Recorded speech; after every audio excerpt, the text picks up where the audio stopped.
I started my stream and I went to use the bathroom. Hard locked. Oh my god, I wasn't there. I want to replay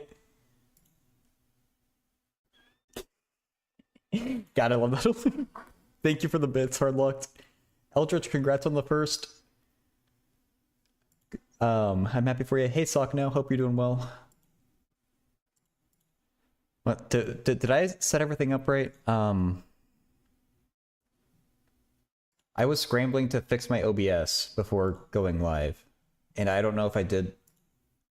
I think I did everything to prepare for the stream that I usually do, but I guess we'll find out the hard way.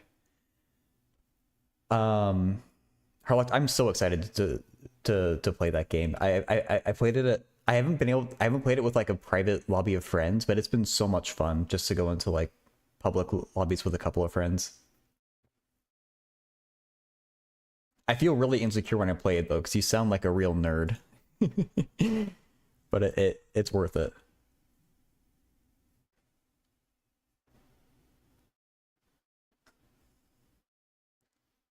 Slim, thank you so much for the raid. I always appreciate it. I really like seeing that proof with the equidistant points. For the circle.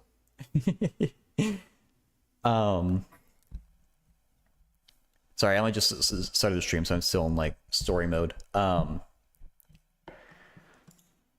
Yeah, I hope your stream was good. Show it to Fembox. Oh yeah, so because I for a reason like this particular fact about math, I think about it a lot. I don't know why, but just how 3 points define a unique circle. So the problem statement was show that any 3 non-collinear points, and I think we were calling them we were calling them P1, P exclamation point, P at sign, and P3 form a, or I guess define a unique circle. And then I want to say what evolution I kind of think about and haven't actually tried to prove anything with after this, but and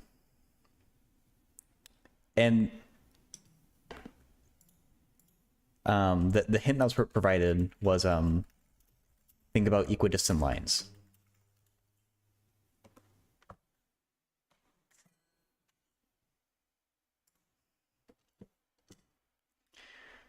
And so what Slim did is just put 3 points. P1, P2, P3. And then I think we only, I mean, I guess we did all 3 lines. So he only drew 2 of them at first though. This is the line L12. That looks like a less than sign. L12. And then L13. Lij is the equidistant line.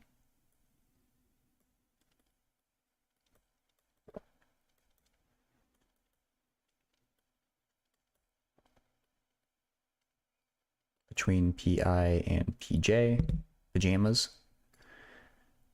I don't like that text is in green.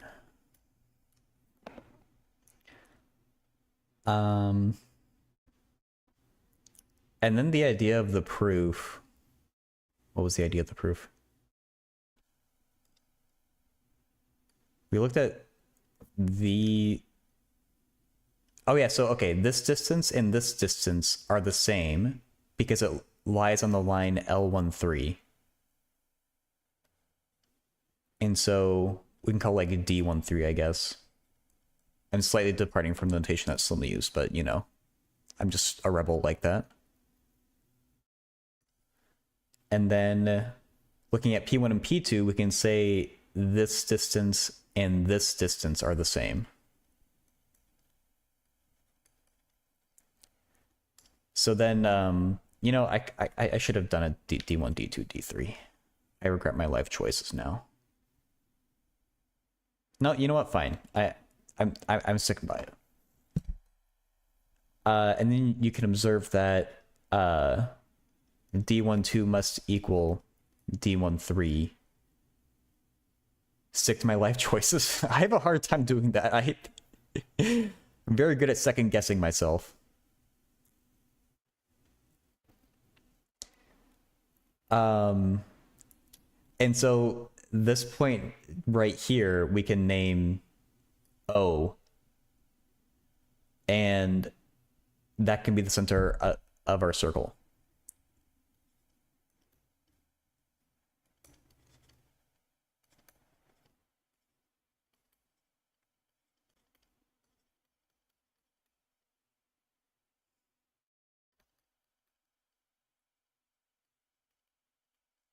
So that proves the existence of the circle. The uniqueness is just that any other circle that goes through these three, if there's a circle with that goes through these 3 points with a different center, the center of that circle couldn't be equidistant to all 3 of the points because these lines only intersect in the one spot. So that's the idea for the uniqueness.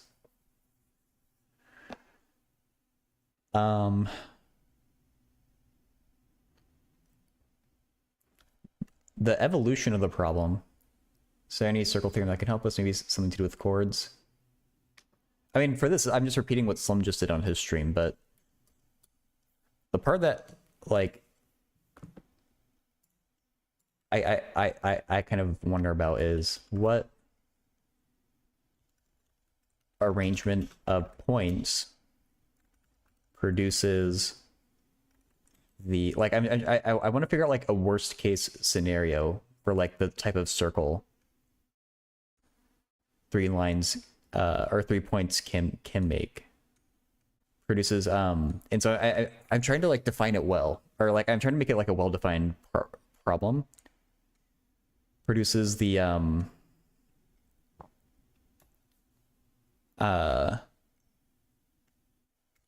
largest value for r divided by the radius of the circle divided by like d1 plus d2, where r is the radius of the circle.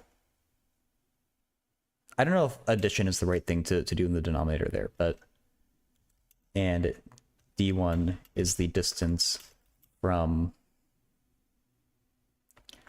point 1 to point 2, and d2 is the distance, maybe d1 2 and d2 3, point 2 to point 3. Like I'm trying to in some way get at the idea that, or I want to make the biggest circle possible from the closest possible points. So like if I always took one of my points to be at the origin, let's say I put my other point there, this is distance d12, and I put my third point, I don't know, there. This is that'd be d13, sorry.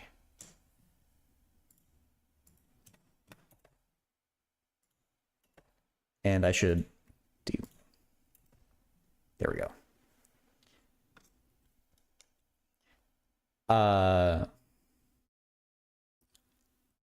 And I guess you'd have to also define, like, you probably also need the angle between them.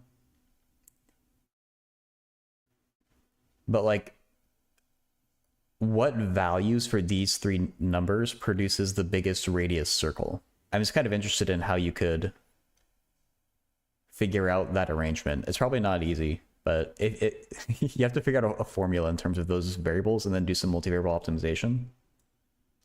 I don't know.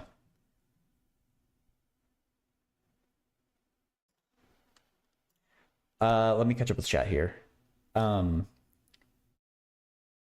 Fuck no. I have thought of something that would be even more interesting. I believe that philosophers, just like linguists, should know four fields in mathematics. Logic and proofs, yes. Mathematics of cryptology, interesting. Combinatorial mathematics computing for additional cryptography and statistics.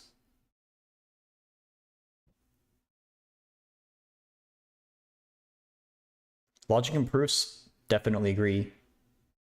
Statistics, I think, is a good thing for people to know in general.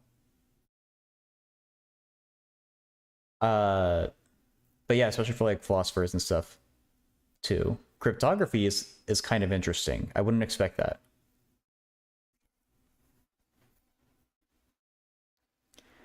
There's another analytic way to do the proof. And Storm wrote this when we were talking about this one. You know the equation of the circle of the center x naught y naught at radius r is that, yep. Given our x naught y naught and r, you obtain 3 equations with your 3 points. You obtain it. Oh, nice.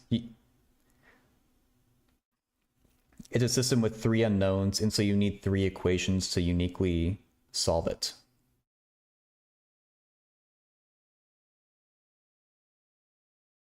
I like that.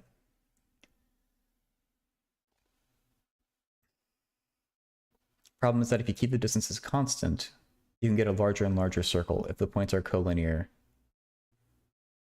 Oh yeah, like we still have to toss out, like, we can't let theta equal pi.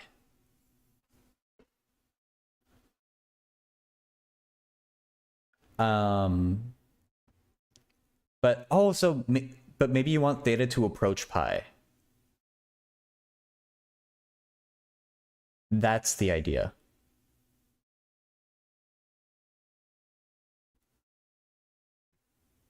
Hey, HNR dev. I didn't say that already.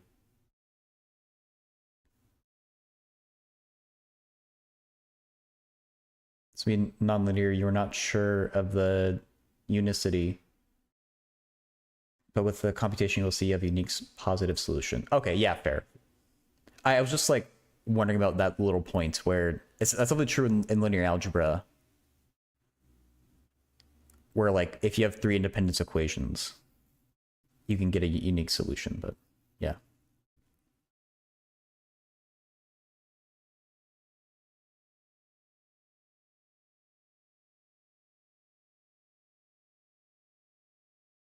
Yes, I guess you solved it, which is you just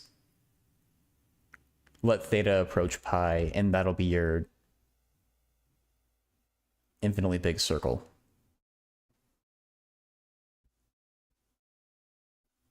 Okay, fair enough.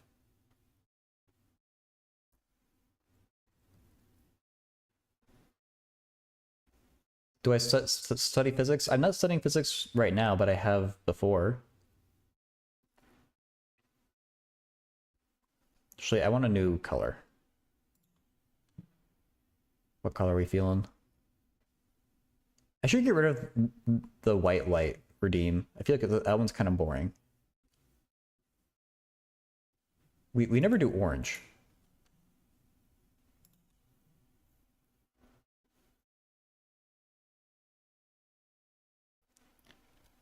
Cryptography is dealing with ciphers, proof is dealing with constraints on those ciphers. I mean, why would a philosopher need to be able to decipher stuff? Pareto Principle. I have not. Let's look it up.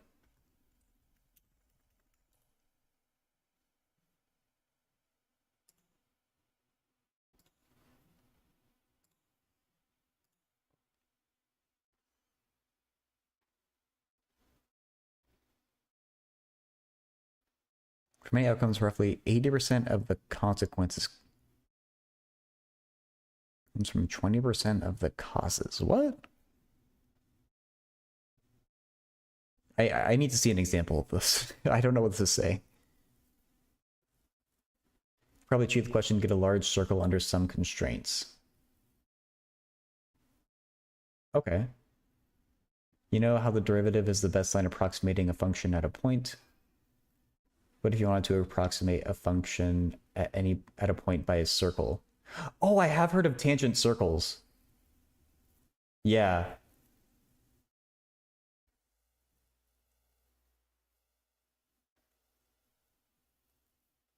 I'm starting a master's in applied math, H&R Dev, in 2 months.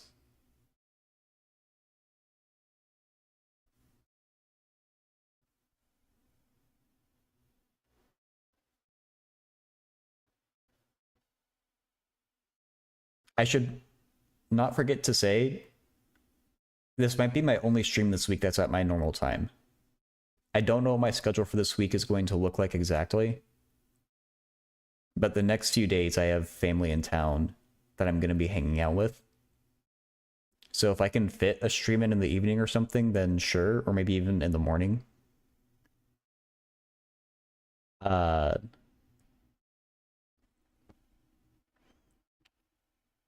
but the next time that I know I'll be back will be on Saturday. And I haven't quite made up my mind for what I'm gonna. I'm trying to organize a video game day on Saturday with a bunch of friends. A little bit later than I normally stream. I might do something before that, but probably not. So my schedule for this week is out of whack, so what I'm trying to say. Teen Circles leads to Mr. Math. Oh, cool. Hey, Fembucks. You're doing well. Sorry, I should actually read what this is saying. 80% of the land in the Kingdom of Italy was owned by 20% of the population.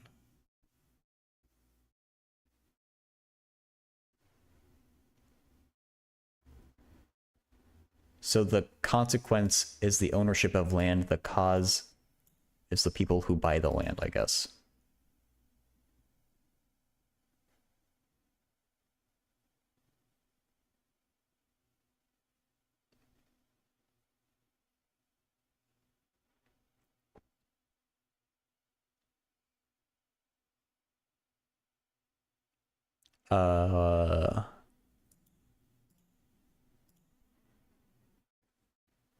Okay, so this is a probability density function.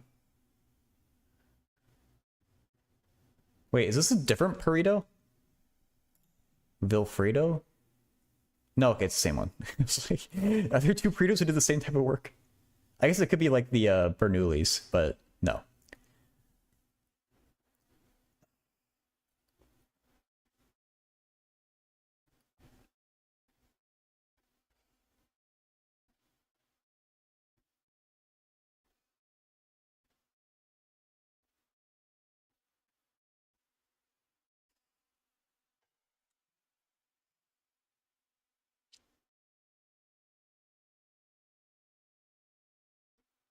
So this is an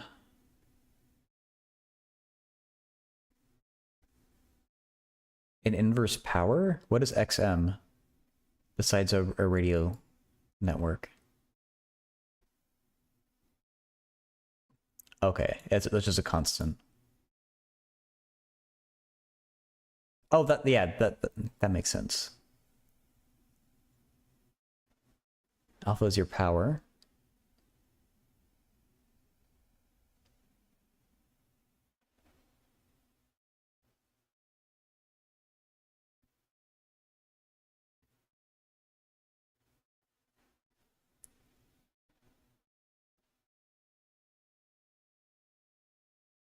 Why do the CDFs look like this?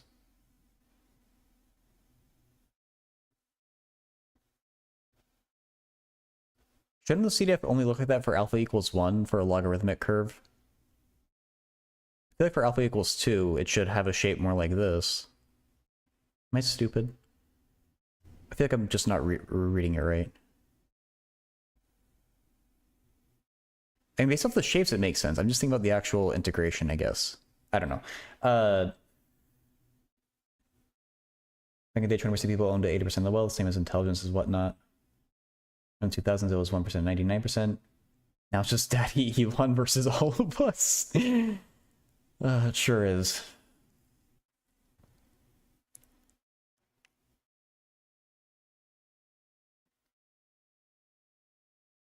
I am working out the cryptology application, but I think there's a huge connection. Okay. I don't know what it would be offhand, but maybe.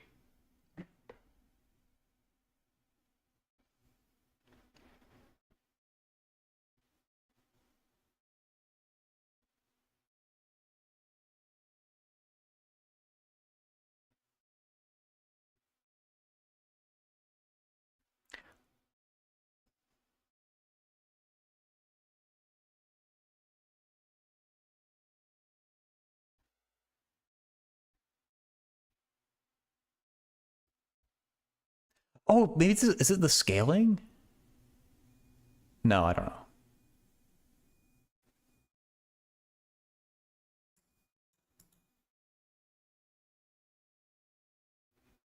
Something about that CDF makes me uncomfortable. I from the definition. It's the definition an integral though, isn't it? You integrate a density function. Wait. No, it's defined to be this. This is defined from the CDF? Well, what is this up here?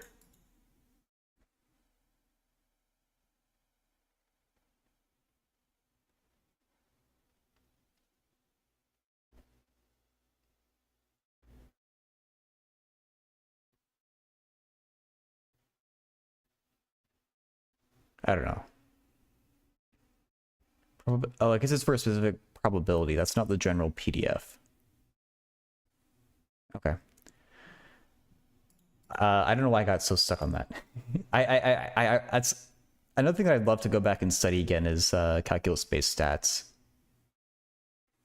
Oh yeah, Fembox, we were talking about how 3 non-collinear points define a circle. How many hours do I study? I don't have a specific target. I just, like, if you were to average it out, maybe like 2 hours a day. But there's no magic to that number.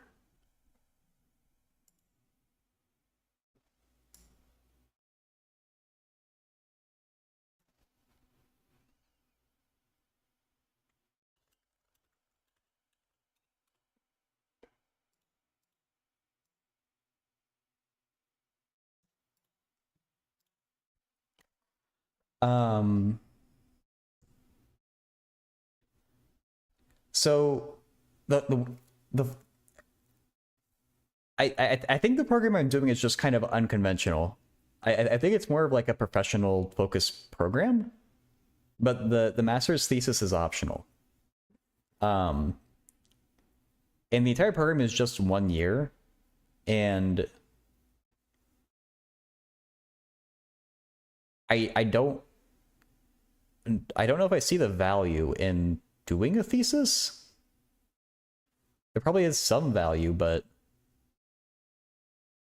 um, it would be difficult to complete the thesis in that 1 year, I imagine. And I don't want to stay extra time just to complete a thesis, which the advisor people did say that some people do that. That'd be a very expensive thing. Finish in 3 months? I don't know.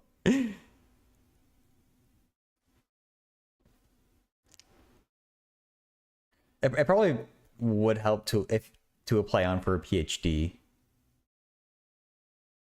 But yeah, I don't know. I don't really know what a thesis like actually takes either.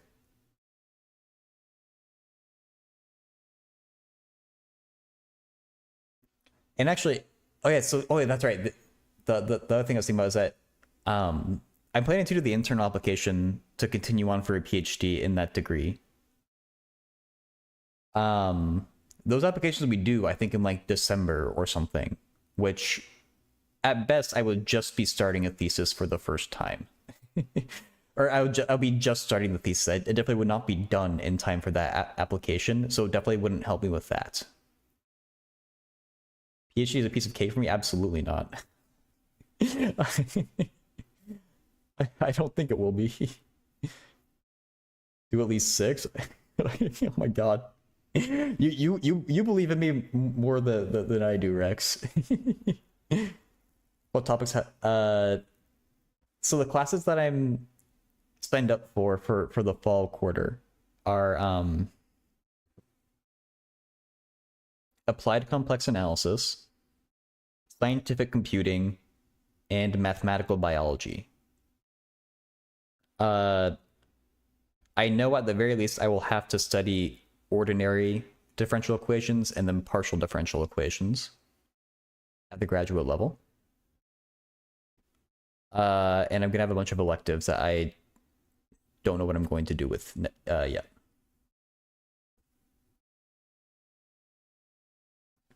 Oh. Oh.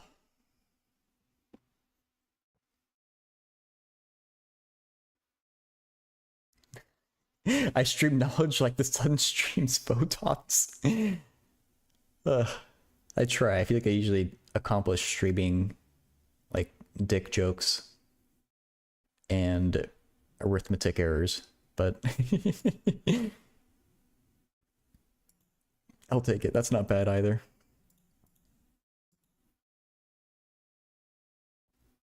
Hydrodynamics in math. There's definitely fluid dynamics. What would hydrodynamics be? Let me just look up what hydrodynamics actually means. Okay, it looks like it's a hydrodynamics, I think, is a type of fluid dynamics.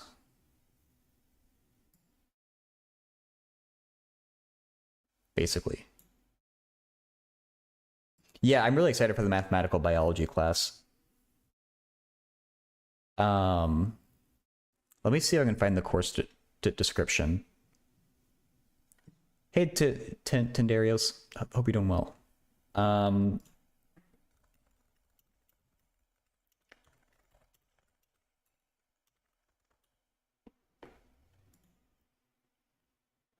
Yeah, I'm doing well. How about you?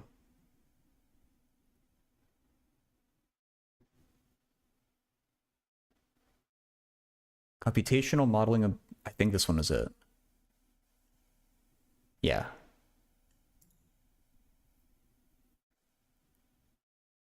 So discrete continuous time dynamics, deterministic and stochastic settings, application from molecular biology to neuroscience to population dynamics. All those things sound really exciting. Statistical analysis of experimental data, MATLAB and or Python. I'm going to do Python unless there's a really strong reason to use MATLAB. What's the exercise? If it's an image, you can post it in the Discord. Or if you can type it out there in chat as best you can. Yeah, this is the course I'm probably the most excited for. In the Discord, you can put in like math discussion. Boy, I can't talk. Like this channel right here.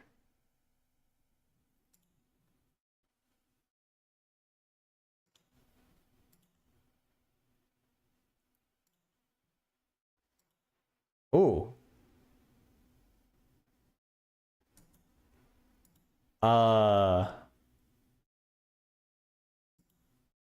Let's see if we can decode this. Wolf and bunny problem. Yeah. I actually did learn the Lotka-Volterra equations as part of my undergrad, and I really love them. We'll probably go over them again. I imagine that's an essential for a mathematical biology class. Okay, let gamma represent a set of assumptions encoding specific logical context in a dynamic system. I don't know what those words actually, if those words have a very specific meaning. I'm just going to sail past that. Define the unary predicates G, L, R, D, M, C, blah. In the universe of discourse U accordingly. You are given the following system of implications over the domain U where... What is... I don't know that symbol... Not gamma? Oh, the negation. Duh, I should have just kept reading. Okay. It looks more like a pickaxe. Like, I'm used to not looking like that. Not like that. Thoughts on JE? The problems are way too hard and I don't enjoy them.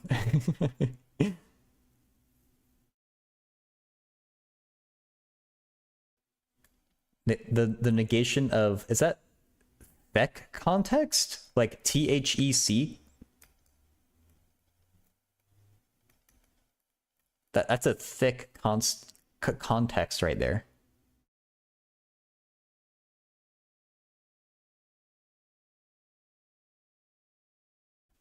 This feels like a...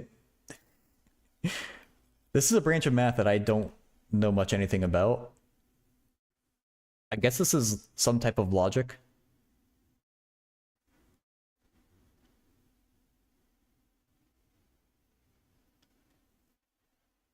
Wait, oh, he said you're gonna get it at some point. It just sounds like garbage. Is it a joke? Classical?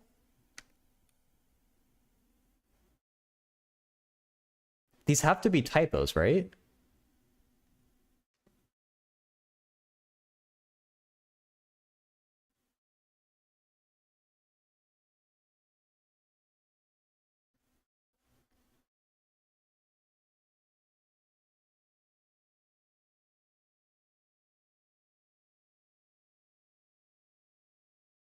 The writer's dyslexic, maybe?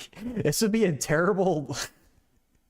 I feel like the dyslexia would make studying logic way harder.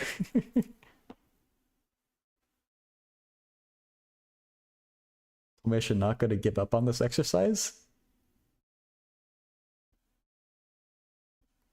The way you phrase that makes me think of never gonna give you up.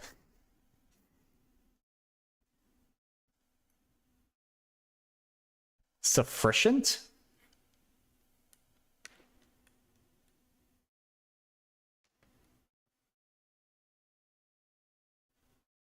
This is there's no way there's this many typos. Like, so I feel like something has to be wrong here.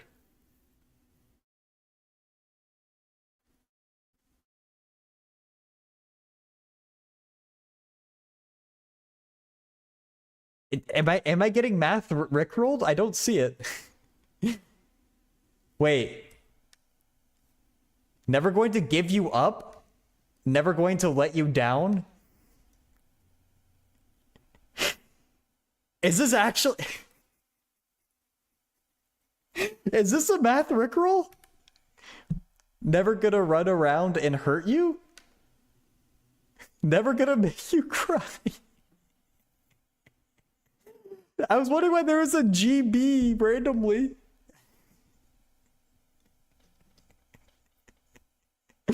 This is fucking hilarious scenarios.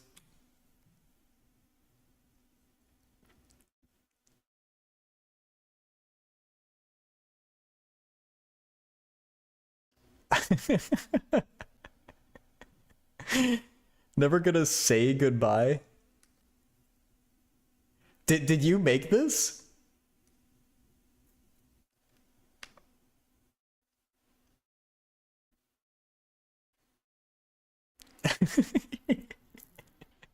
Okay, well, I'm sorry for going off on the typos so much. Those didn't seem related.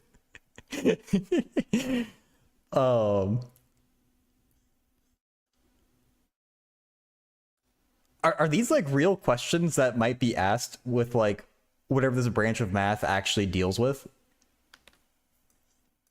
I assume this is like some word and then logic, like modular logic or whatever. It's AI garbage? Oh, okay.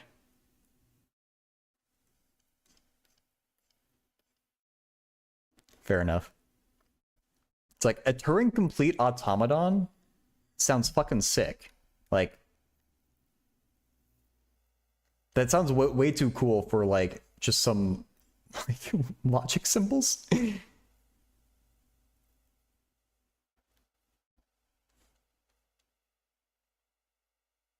Yeah. This is awesome.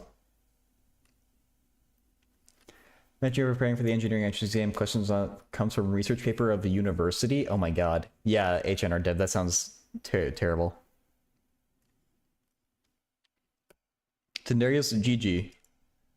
That is an awesome like prank question.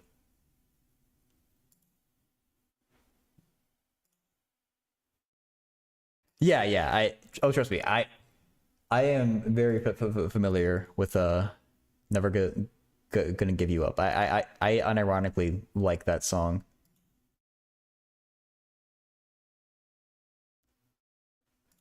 Um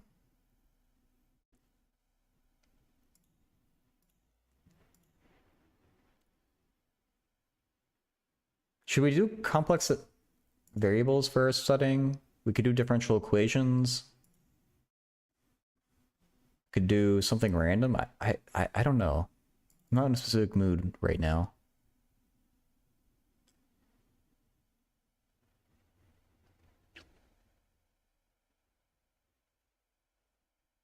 I'm just looking through my files. Random?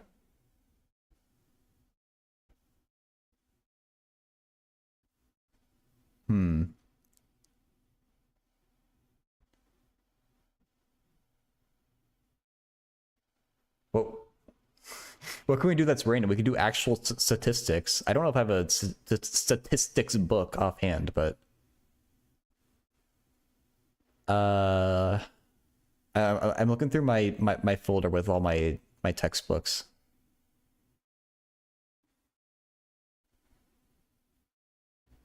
There's like div, grad, curl, and all that.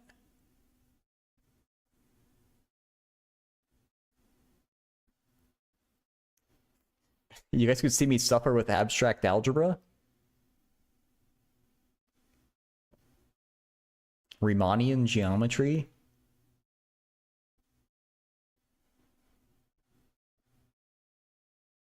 Actually, what's in this book? This book would really make me suffer, probably.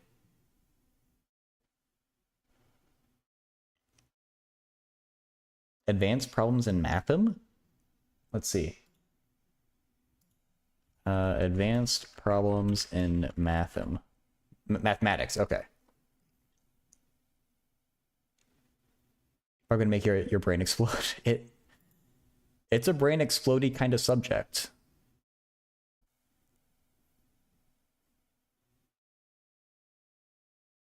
I'm just gonna blindly click download on this and see what. This seems like the full book. Is that James Monroe the streamer?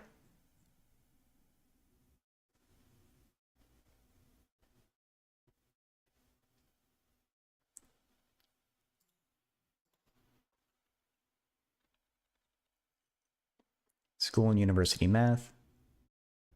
Yeah, James is awesome. I hardly get to watch his stream because it's just a little bit too early in the morning for me. But he seems very good at math. And he has a very like pleasing voice. Little chum with a PhD.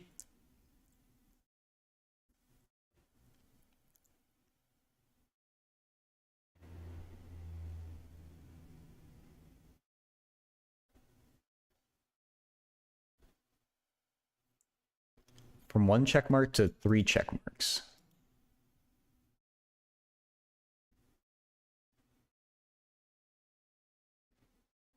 Depth, not breadth. Huh. This is a cool premise for a book.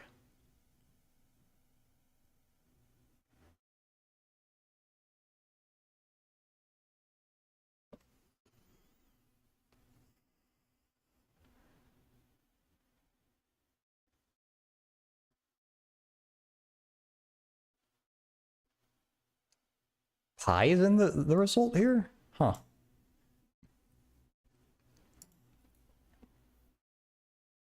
No, I mean, that would be great, Joseph, but Rex just recommended this book that James recommends. And so I was gonna pull a random question. Maybe in multiple if they're fun. Okay. Yada yada yada. I'm a streamer, I don't need to read.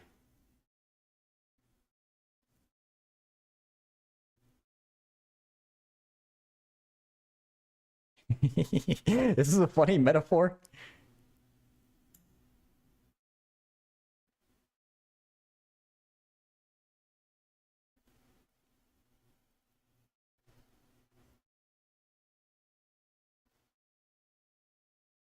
This question does seem pretty straightforward. What is there to learn from it?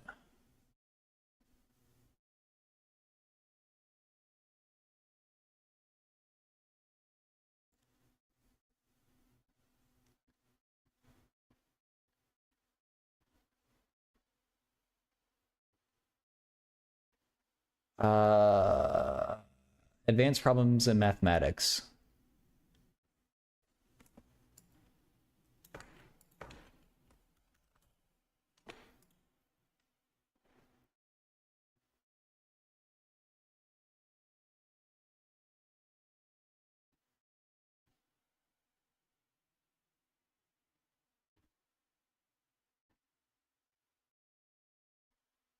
You know what? Ah, fuck it. Let's just get to the good stuff here. I don't know. I'm on page 28. There.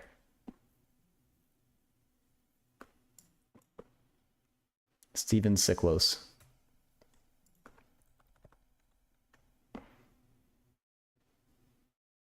Prep book for STEP, those trying to gain admissions to math undergrad. That's fair, yeah. Find all sets of positive integers a, b, and c that satisfy this equation. Okay, let's not read the comments.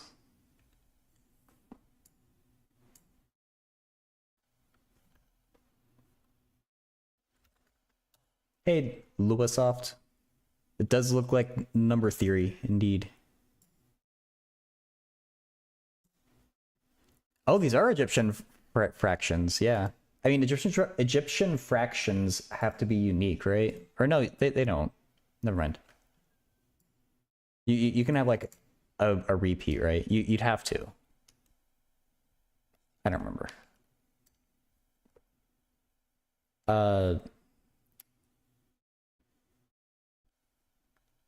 Okay, well, for part 1, certainly a equals, like, everything being 3. That seems like a pretty reasonable...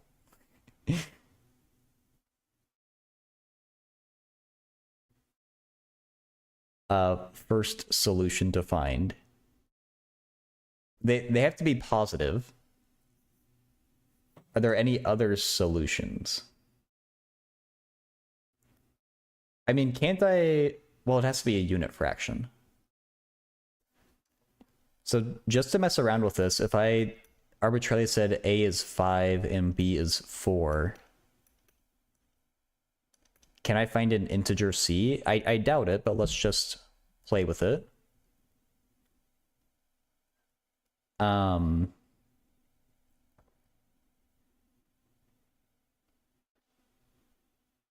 can't I do this fraction math? 9/20. Right? Yeah. So that's not going to be an integer for c. So we would throw that out. You can assume a equals 2 for the rest without loss of generality.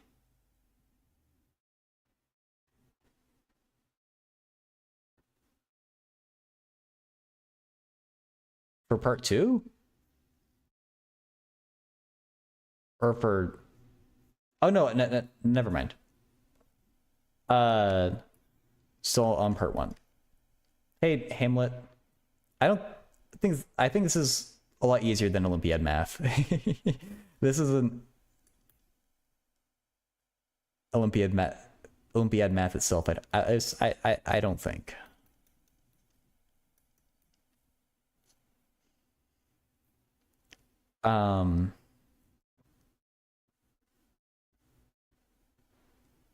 Hey, Akshat, vector algebra. I don't know how you use that here.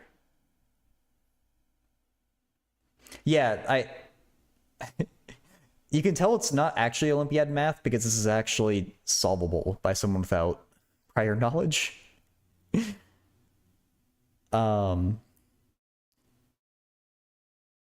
Olympiad math is a lot harder.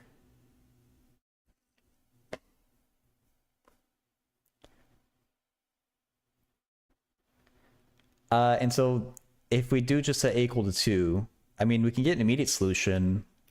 A equals 2, b equals c equals 4.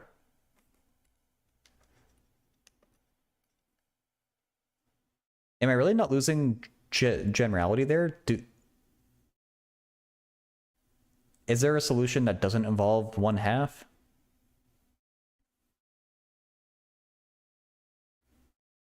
I'm not convinced that there couldn't be.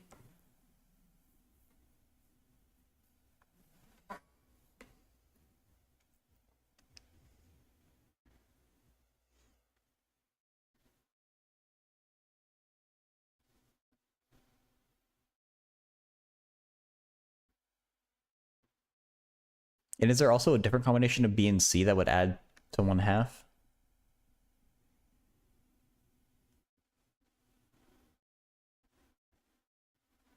Probably not with integers. I don't know.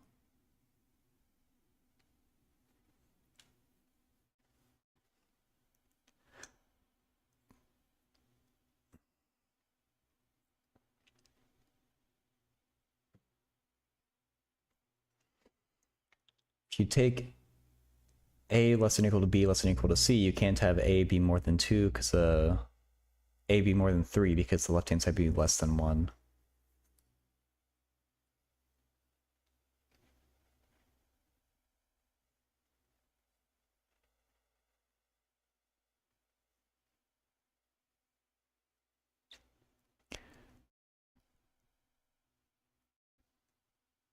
Okay, yeah, if we're putting that constraint there, then sure, yeah.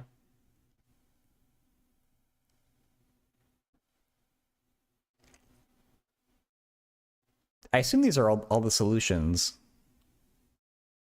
Then.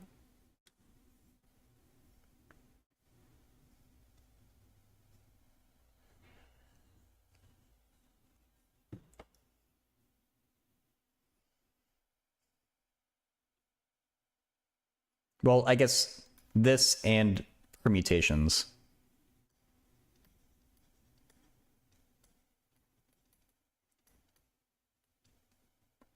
You can think of one more?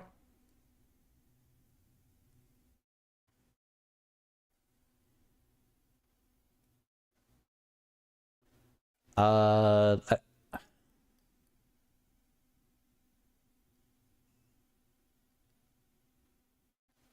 I don't know what to do besides guess and check, to be honest.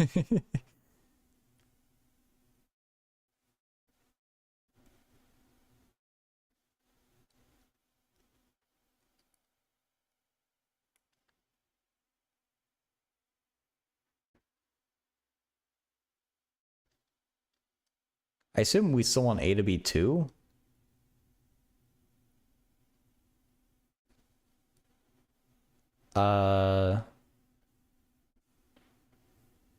If B, okay, if A equals, can we get like 1/2 plus 1/3 plus 1 over C equals 1?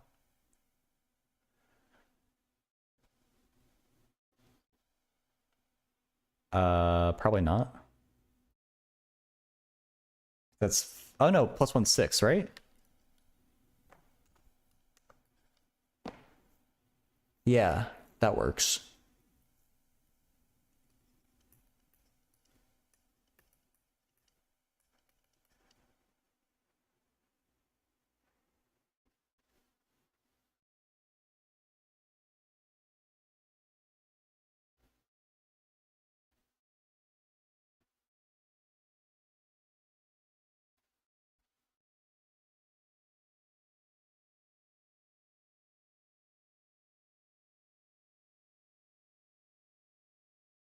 Oh, what the hell?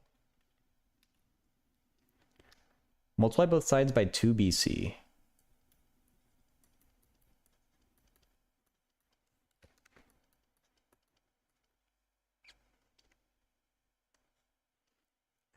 Hello.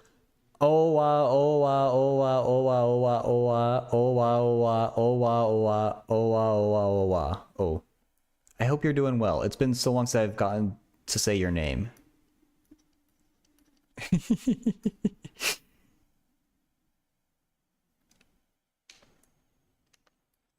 When you fix A equals 2.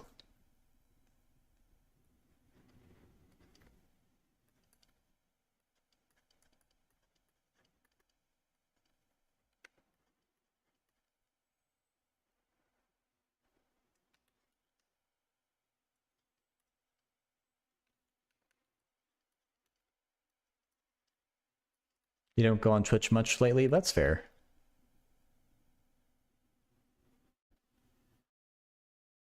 Uh,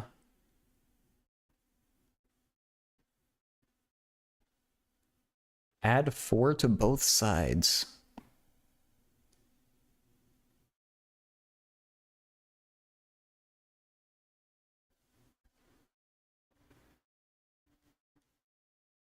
Really?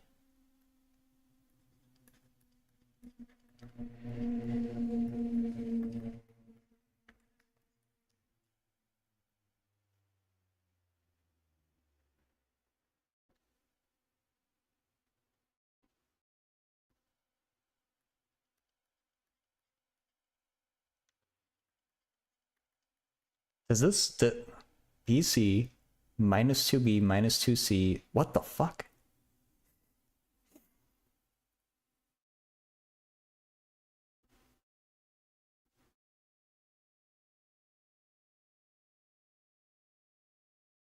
So when A equals 2, B and C must satisfy this equation? And so that's how you can... So I was wondering how we can say there aren't more solutions. We're doing part 1, Storm. I don't know how you think of this, stuff like this, Lewisoft, but that's pretty impressive. Ever tried doing some math art related projects on Desmos? No. I messed around with Desmos, but not trying to make art.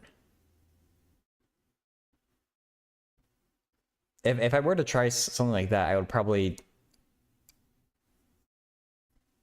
try to make visualizations using Python or something rather than Desmos. I remember seeing you do like a question like that, Fembox. I forget, wasn't it for... I forget what it was for. I definitely know the question you're talking about, though. I saw you do it with some. This is one of the standard ways, unfortunately? Okay. Because I I don't like it. It makes sense, but yeah, I don't like it. Oh, yeah, yeah. I remember that now. That was a cool question.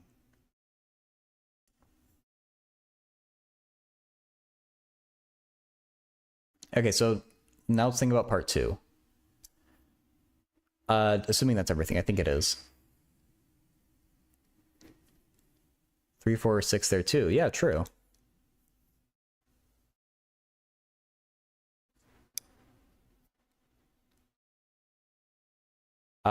Presumably we could take the answers we just got and modify them. But there might be more.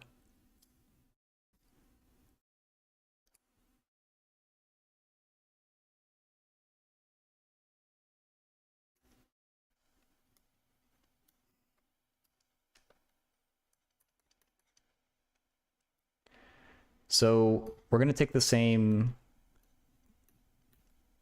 constraint and understand that anything we say with this, you can always permute around to get a new answer.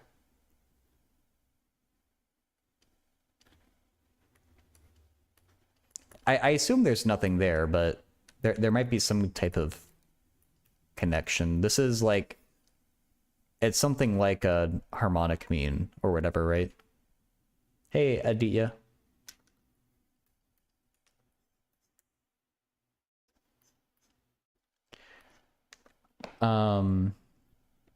So I guess let's just explore the world where A equals 2.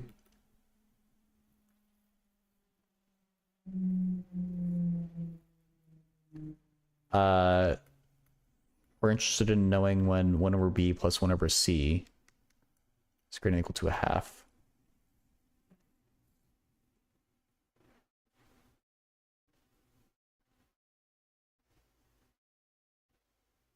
Well,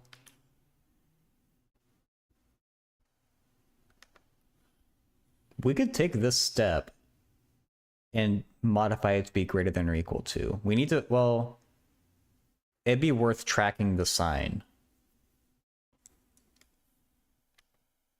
We know 2BC is a positive number.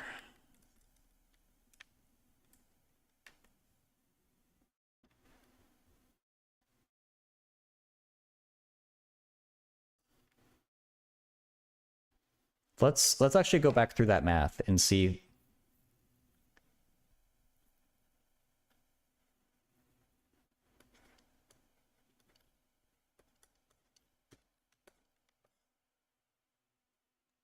We're multiplying through by 2bc, and I'm subtracting these over.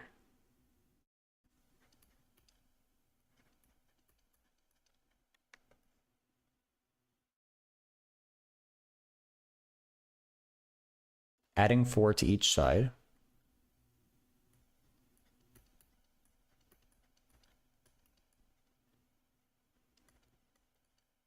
So it's going to be less than or equal to 4.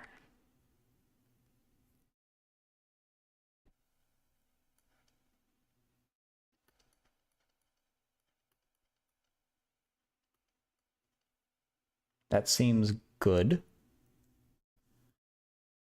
Do you know how lobsters are almost biologically immortal? I have heard that. They don't die of old age. They die of growing too large and not being able to eat enough to sustain themselves.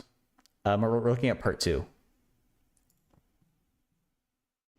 Man, I'm not feeling this playlist today. I meant to go find a new playlist. I kind of just didn't, though. I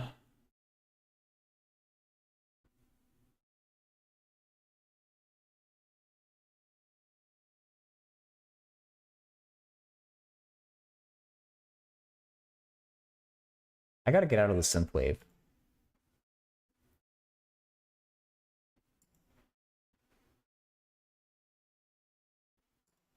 What is this playlist? It looks really weird. The art for it. Let's see. Trending moods.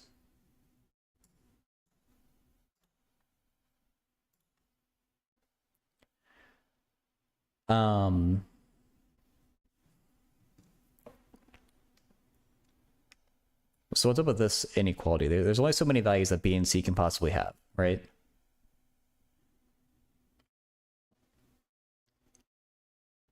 They're positive integers. So we should think about like 1 less than or equal to B less than or equal to 6. If B equals 1, C can just be anything its heart desires. And that makes sense if any of these are 1.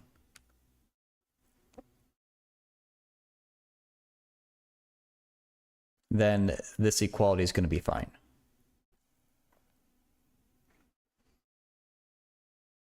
If B is 2, C can still be anything it wants because those two are adding up to 1. So the inequality is always fine.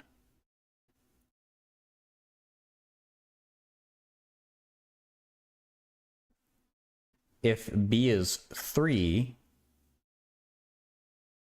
C is between 1 and 6 inclusive, right?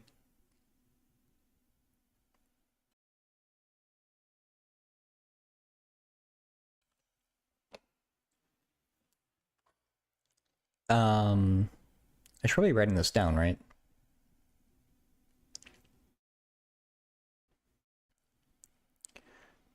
I mean, wait, so I did say there's this constraint. So really we do that.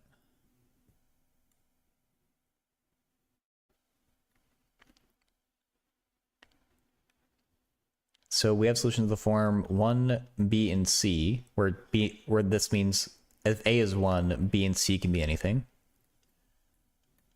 We have 1/2 C.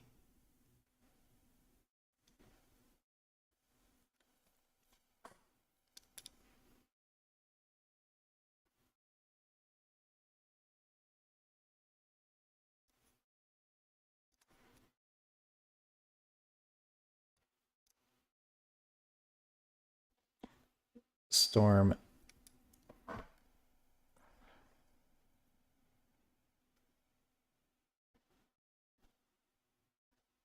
What is Storm saying? Ooh, producing the song already gives me a good vibe.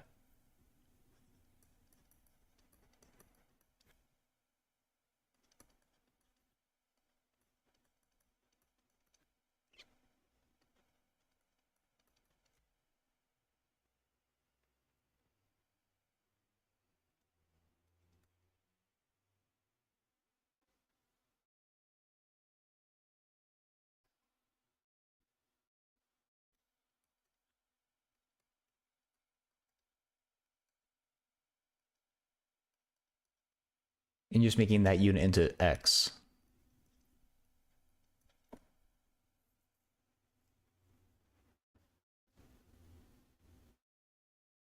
Two X, yeah, okay.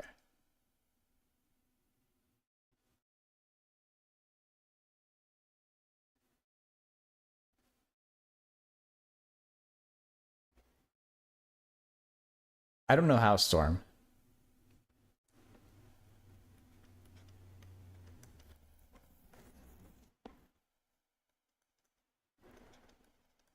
I don't think I'm picking up what you're putting down.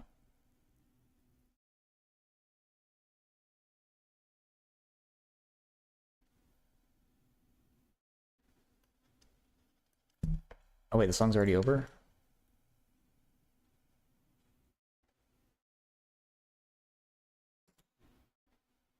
Wait. There.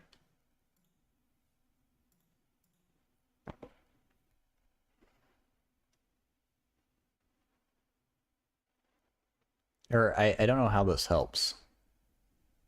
Archana, I'm going? I am live right now, if that's what you mean.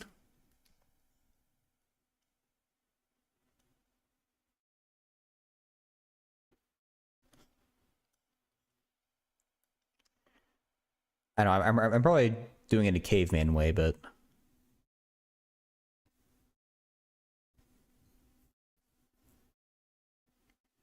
this is what makes sense to me, at least.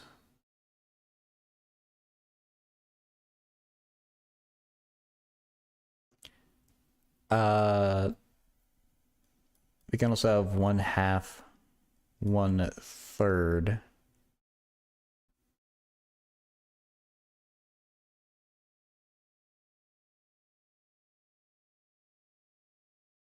Something.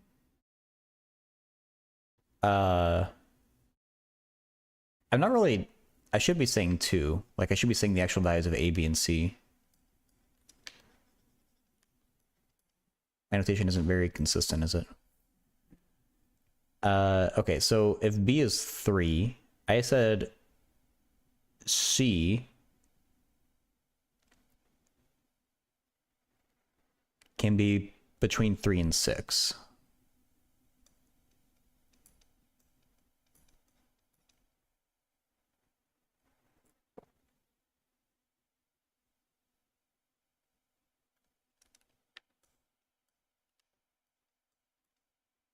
If B is 4, C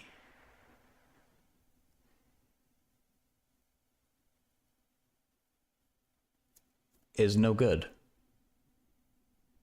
There is no C. These are not the C's you're looking for.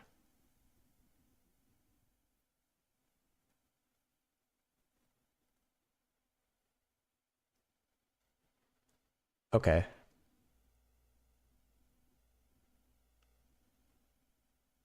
Yeah.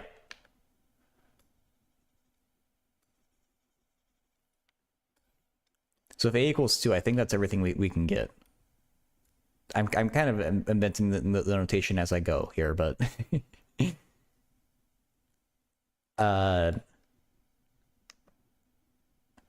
if A equals 3, then with this constraint, the others must be 3, and nothing else works.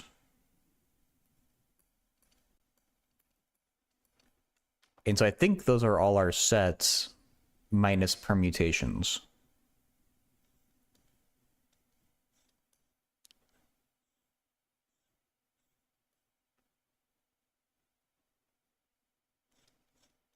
Two, four, four. I sure did. I was just going up to check the work from a.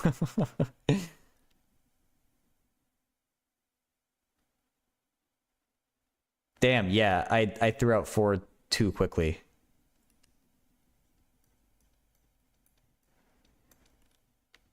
Okay, there we go. I think I'm convinced by that.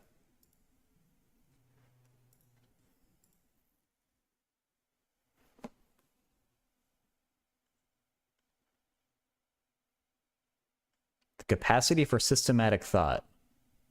Barely any, in my case.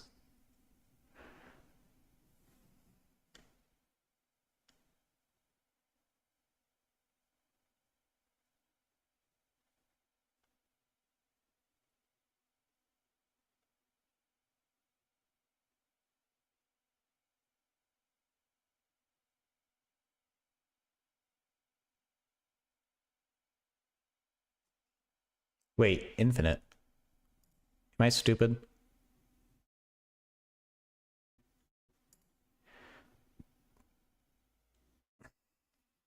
Oh yeah, okay, yeah. Infinite. I got the infinite ones. Never mind.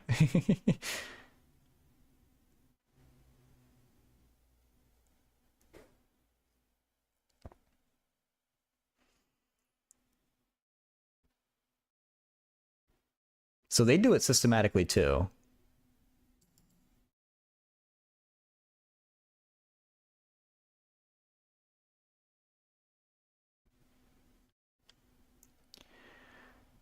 So 2, 3, 6, 2, 4, 4, 3, 3, 3. Is that everything that I got? Yeah.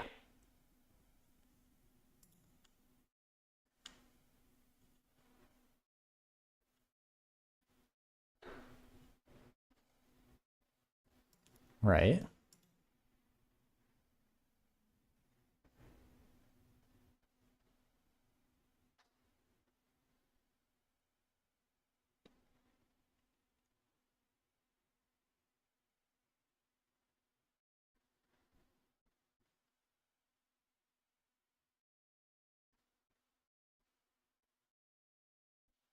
Oh, hey, I even came up with the right notation. Or the same kind. I included one. I said C equals 6. I included. What? Did they miss one? Oh no, they just. Never mind. I forgot 2, 4, 4. Wait, no, that's what you said earlier. Never mind. Okay. I think I got it right.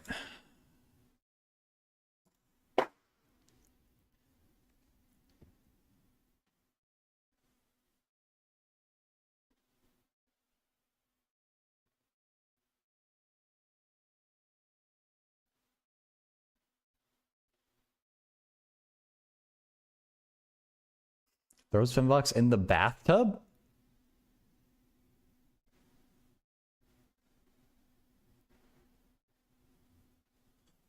That's weird. Why would you do that?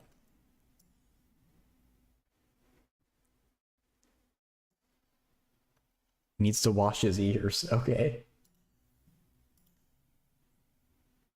Oop.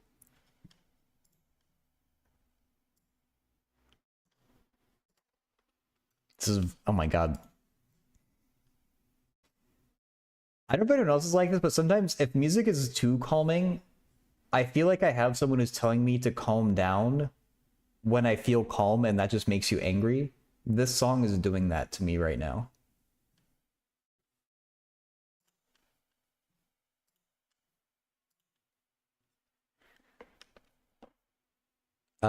Sure, you can make up 10 pence in 11 ways using 10 pence, 5 pence, 2 pence, and 1 pence coins. So just 1 pence. I don't know.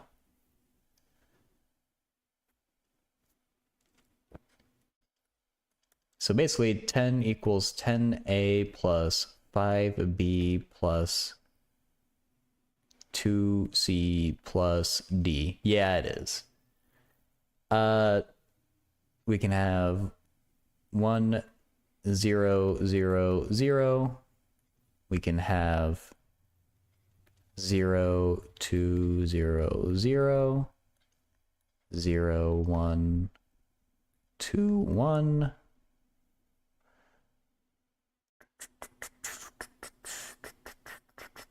That's all the 5 and 10 possibilities.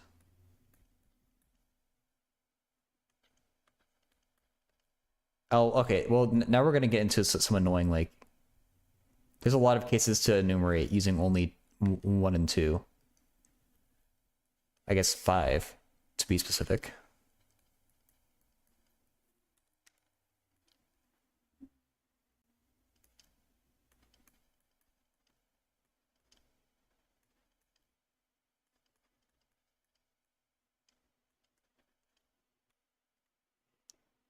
Zero, 1, 1, 3. Am I dumb? Oh, I sure am.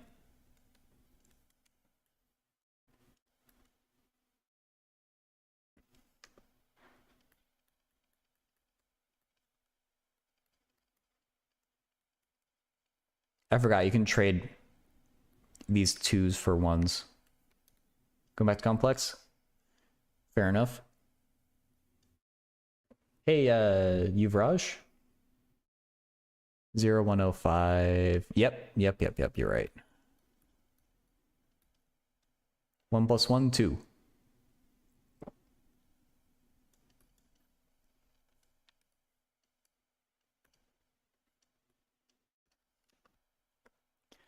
Okay.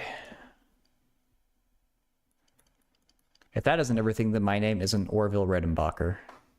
Dude, I don't want to do this. I'm not doing part 2. That's too much writing. I don't think that's it. Oh, wait, there's asking how many ways. They're not asking...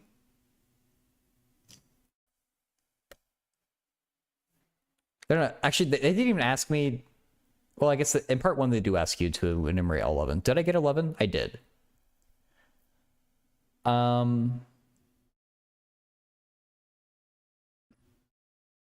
Okay. Without writing them out, can we figure out the number of ways? We did kind of hit on a systematic way of doing this from part 1, so I can see where this is kind of scaffolded here. If a equals 1, we only have one way. If a, sorry, not 2. If a equals 0 and b equals 2, I guess I should maybe be specific in what my a and b is now.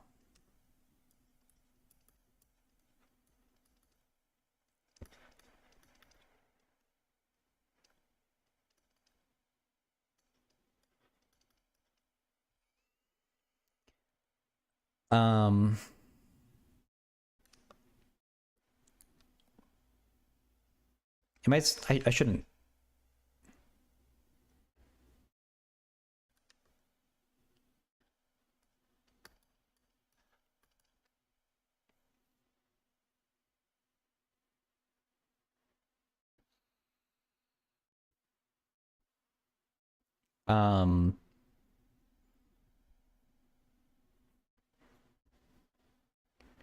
We have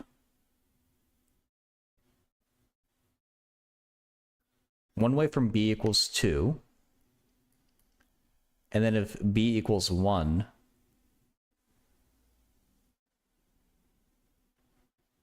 right, Mert, yeah, we can use our work from before.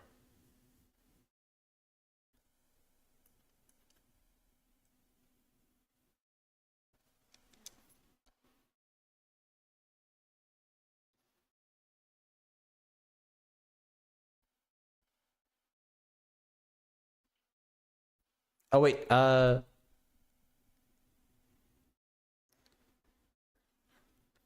something about that. Oh, yeah, this is from b equals 2. Okay. Ignore the e, consider the rest when they sum up to 20 or less.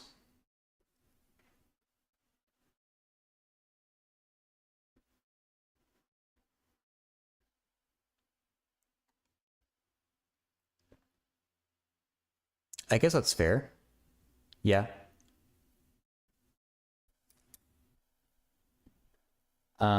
That's probably that might be helpful here for the next case.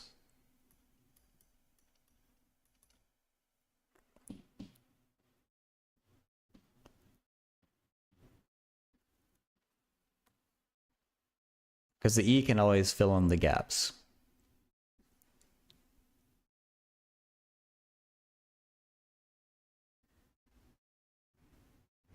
Create a recurrence relation using the first part for the partitions. Really? I could sort of imagine that. I wasn't imagining how exactly that would work though.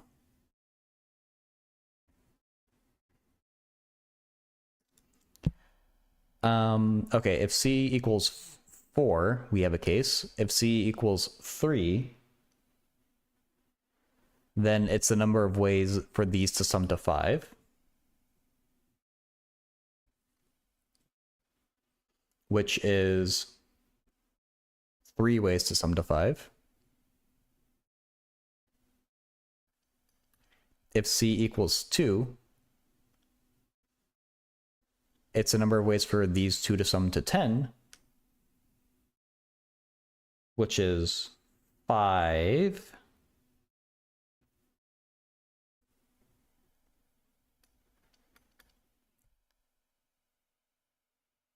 And then if C equals 1, it's a number of ways for these to sum to 15,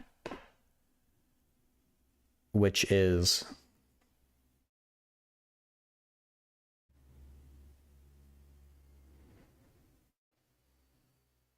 7?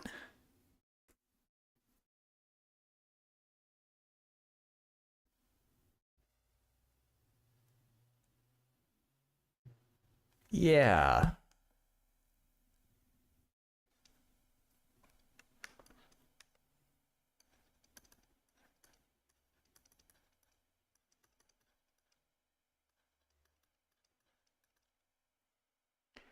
Okay. Now these. So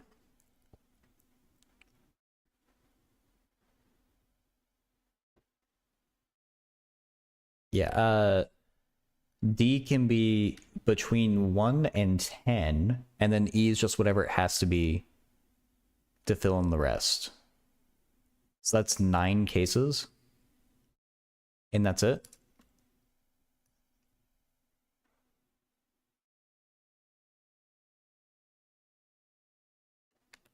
And then finally we get one more way from just E.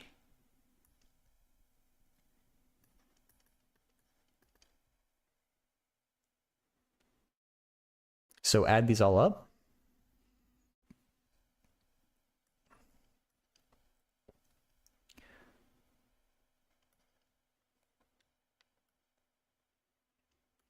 Hey, Arav.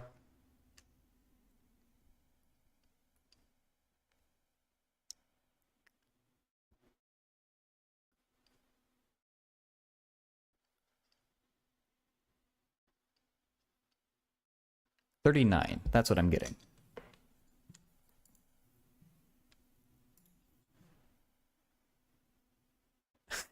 That's pretty much always a good hunch.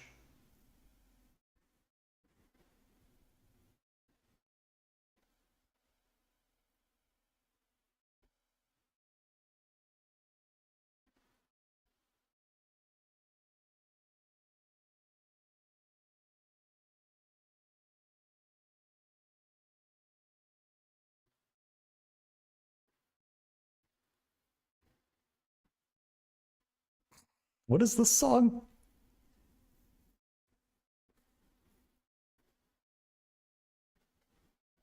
I'll read that in a second, Sock, no. 41! Bruh.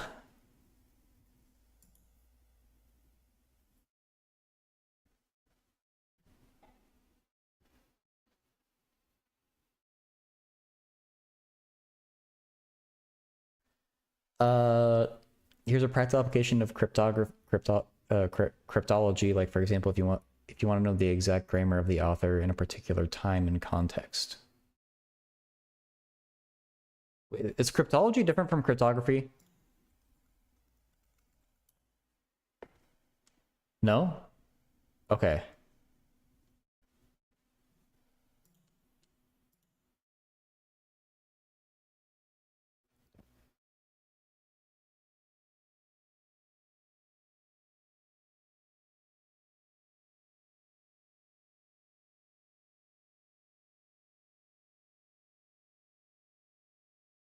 How would you use cryptography to figure out a grammar issue?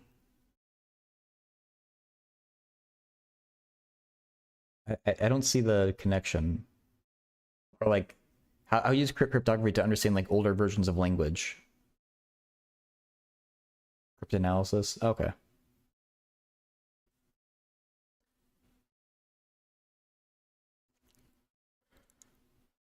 Where did I undercount?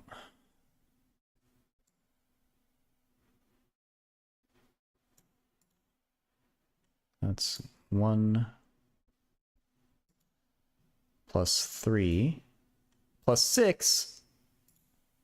I said this 6 was a 5.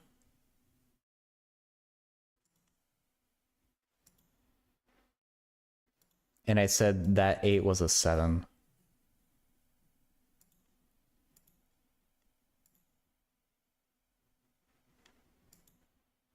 Wait, and I said this 11 was a 10?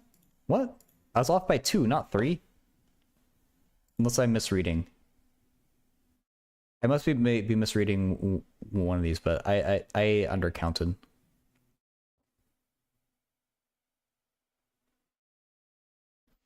Oh, is this a generating function?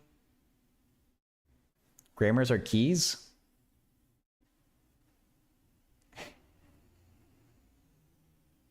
Sure, but they're not mathematical.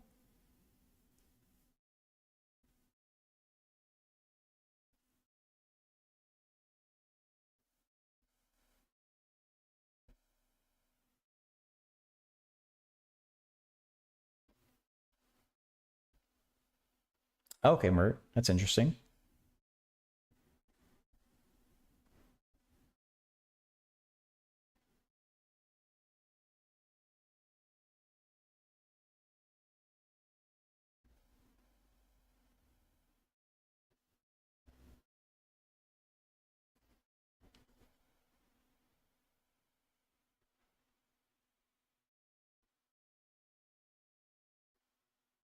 Yeah, maybe suck now.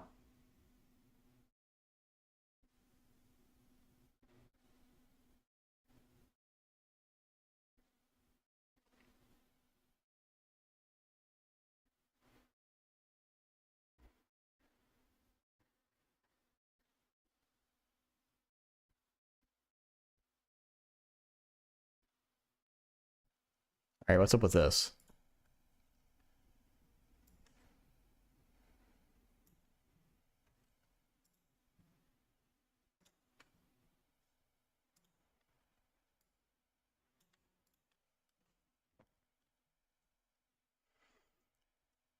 Well,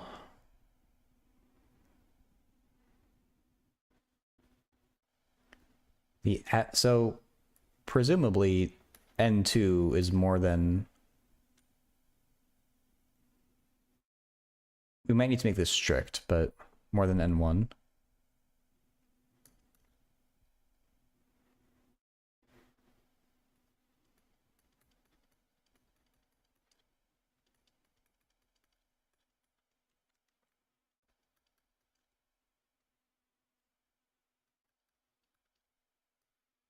Now, how many integers are between n1 and n2?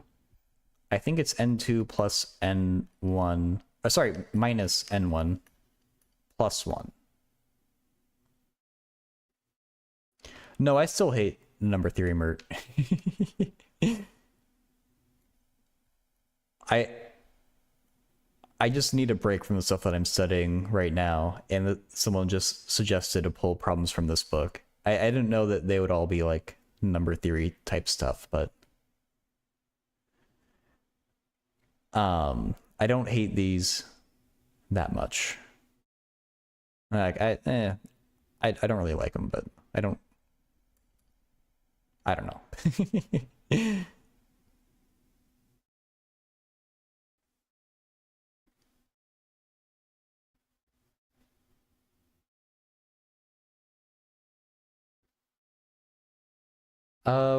So do we... I guess we don't really have a right-hand side, do we?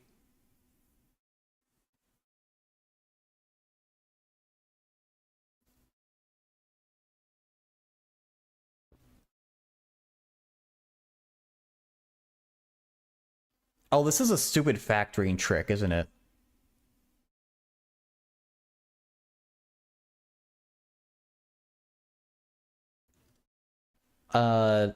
The top is presumably n2 minus n1 plus 1 times something else. Is that where they're going with this?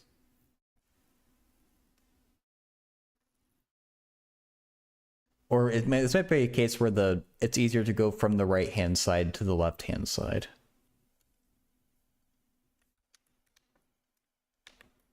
Uh...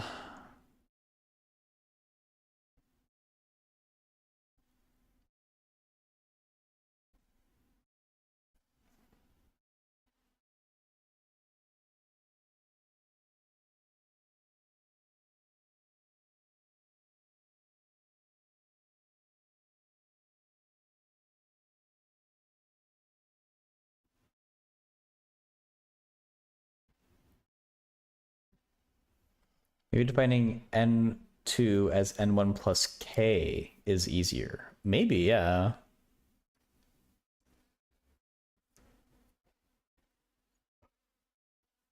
Oh my gosh.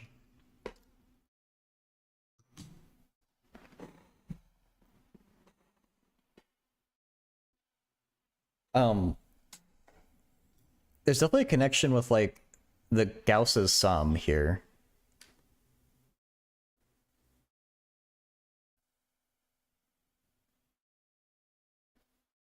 I don't know if we're allowed to use that.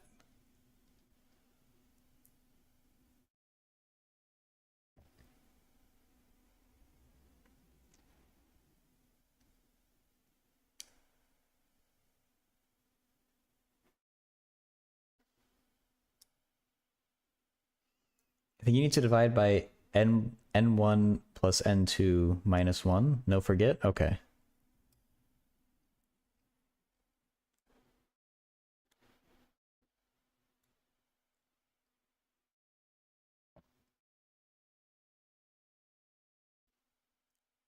Oh, wait.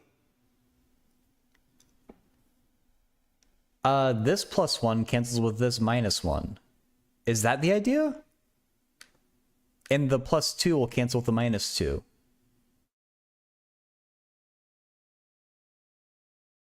So we're gonna get multiples, a multiple of n1 plus a multiple of n2 in the numerator. How many?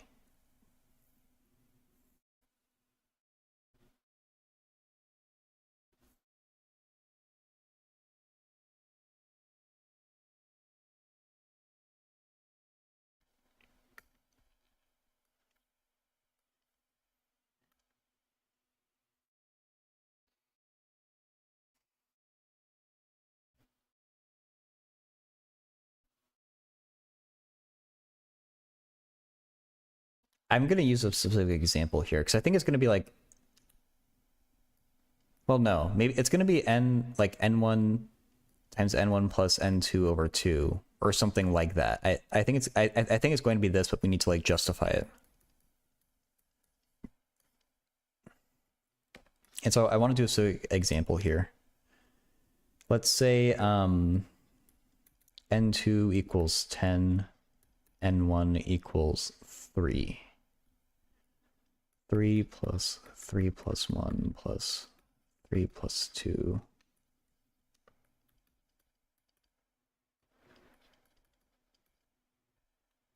Three plus 3 is 6.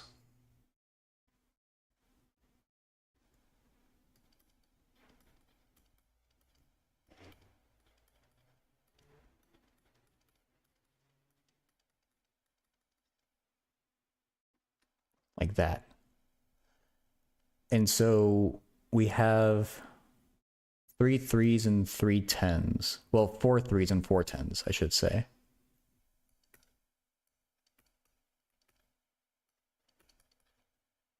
And that's not right.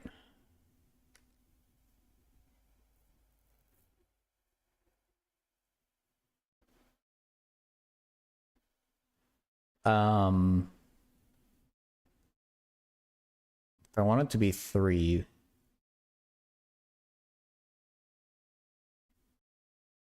what needs to be true? I guess it's n2 minus n1 plus 1 divided by 2. We do need to verify if there's an odd number of things between. I think we can make it work, but it requires an extra bit of thinking.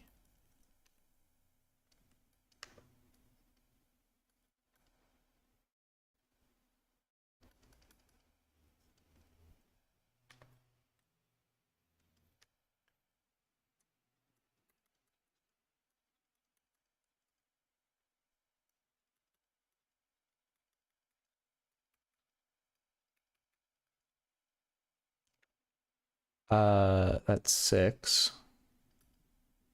The 7 is the thing to figure out.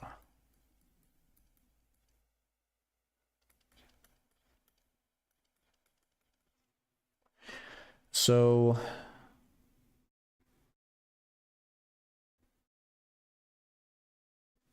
the 7 is annoying.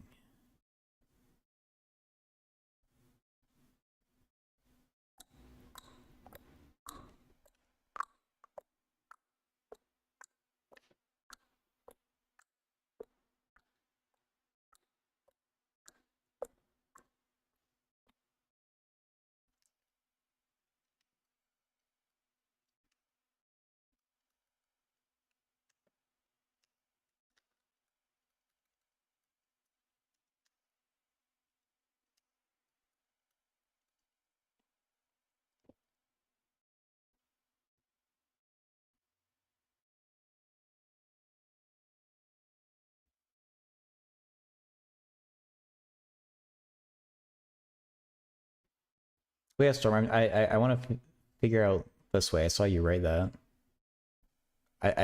I'm just interested to see, like, this is the approach that I want to see if I can make work.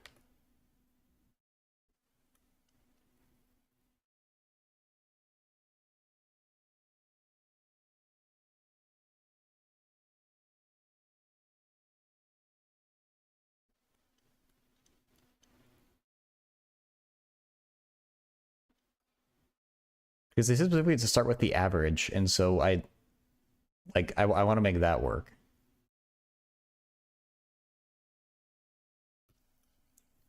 But what you're doing is more direct.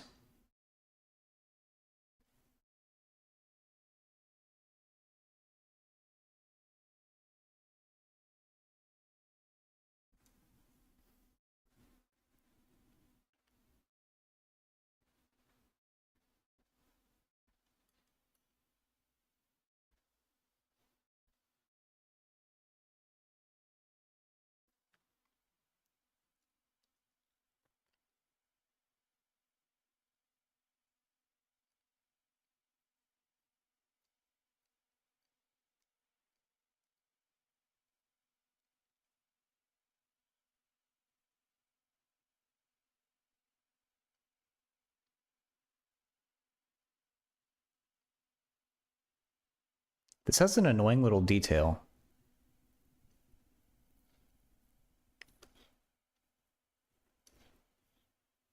Because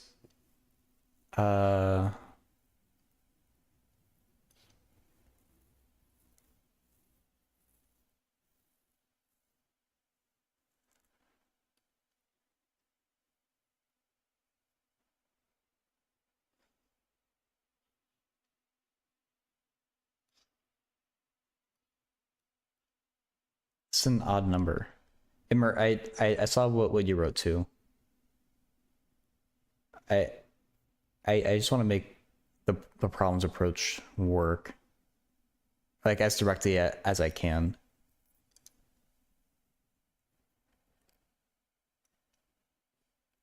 So,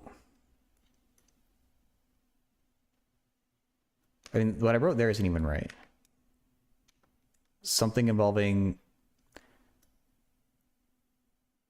well, it says to start with the average. Like, what they want you to do, I think, is to simplify this sum But I'm trying to get something clever to like divide out from. I'm trying to simplify the sum in the numerator here, and then find something clever to like divide out the denominator. Like this is what I would want to justify, and then I think we will be done. But I'm trying to justify this equality here.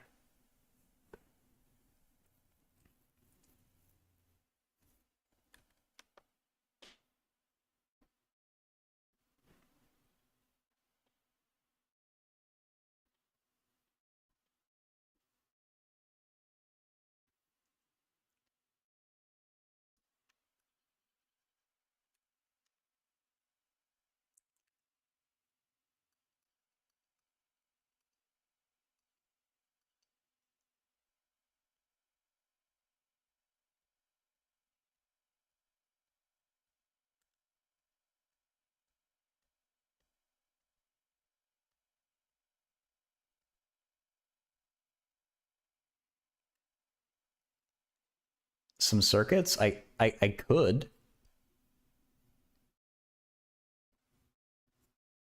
I do not have a nice circuits book.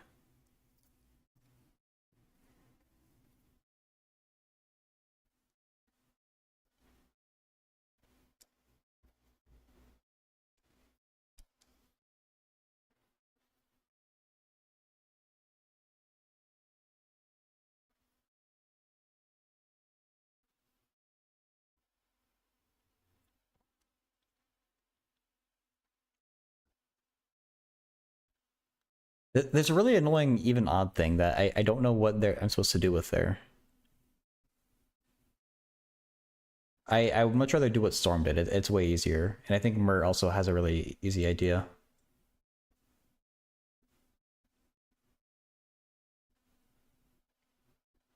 I'm just weirded up, but like I want to understand like why they care about the average in the first place here. Non-dairy neutrino, hello. I'm doing well. How about you? Good to see you. Add what you need to turn each term in the average and subtract what you add.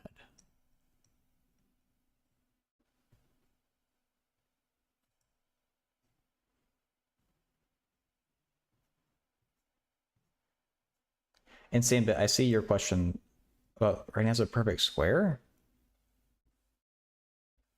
That doesn't look like a perfect square to me, at least.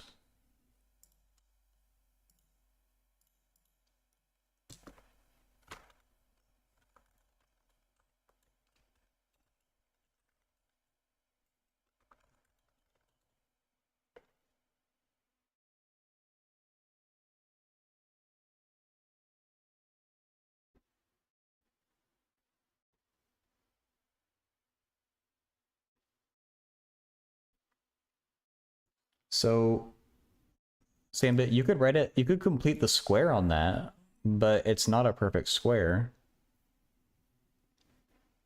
Are you trying to find that form?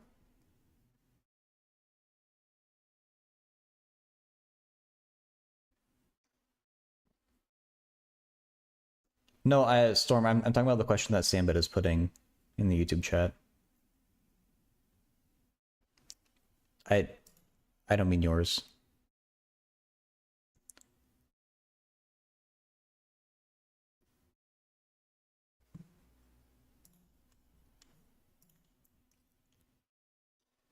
Principle of Electronic Instrumentation by Diefendorfer. Diefendorfer? That's a funny name.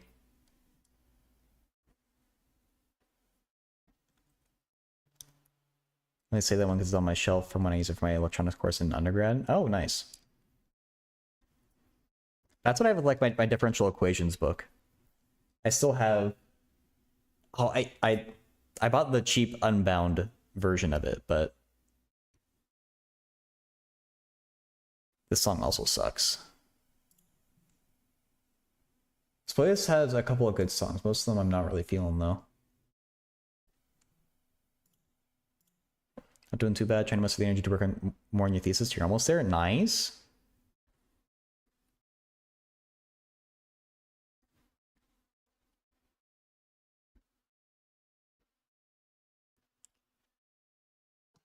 This is a... Okay, yeah.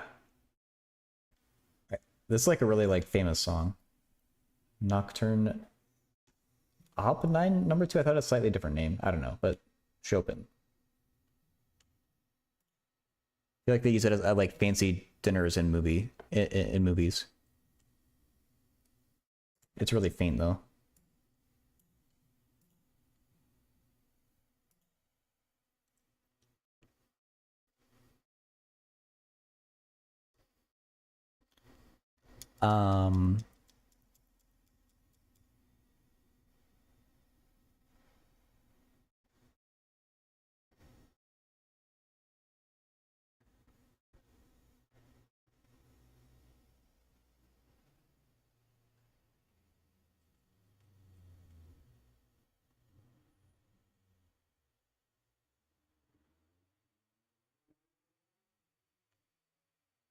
I don't know. I'm just gonna read the comment on this because I really don't understand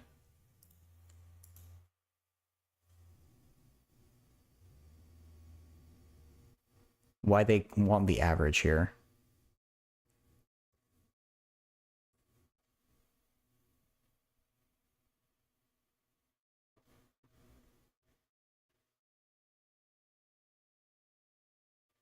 What?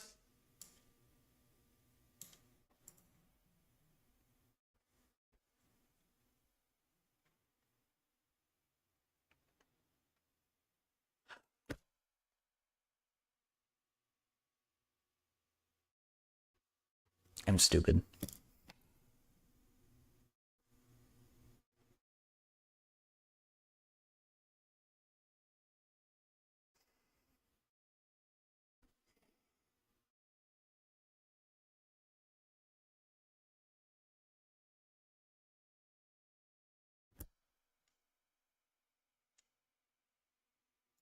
I forgot how averages work. Okay, my issue with this problem, I didn't know what the right-hand side was, but I forgot. This is a really simple thing to actually take the average of. It's just n2 plus n1 over 2. Because this is like perfectly symmetric. I was doing all this unnecessary stuff down here.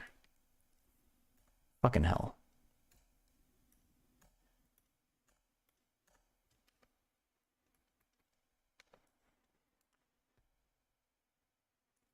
To do is throw some words at the numerical analysis to interpret some plots that are already there.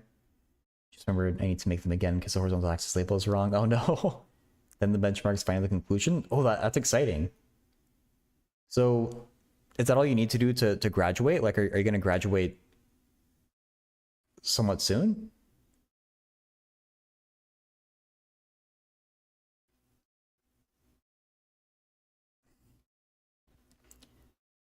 Yeah, Storm, I just wasn't realizing a very easy thing about this question.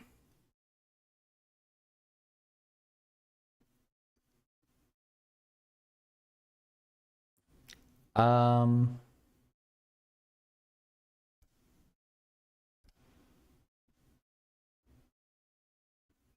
now the music is too loud.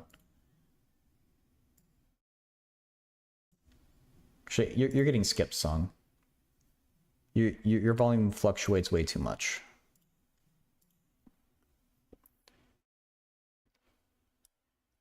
Could probably use triangular number formula to rewrite the sum and then divide by the number of terms. That's something like I was trying to do, logarithmic.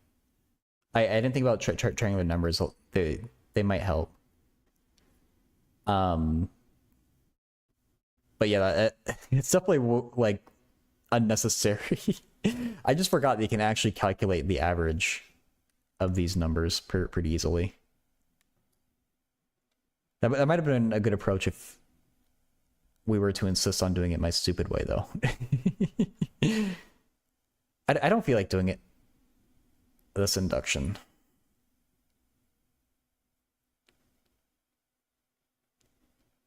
Or can I see? Do they have a special idea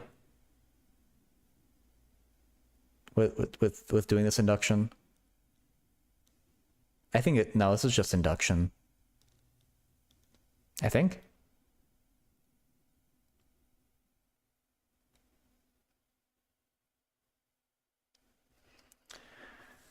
For taking summation problems, like in the second one, using characteristic polynomials, solving recurrence relation is one different way for it. You hate induction on these problems, fair. It's a little bit boring, but more interesting than induction, 100%. Fair, fair. That's it, should have it all done on Friday. Defend on the 11th. Revisions over the next few days, turn in final content version to the grad school on the 15th. Running comes later. The clock stops on the 15th. That's exciting. Good luck.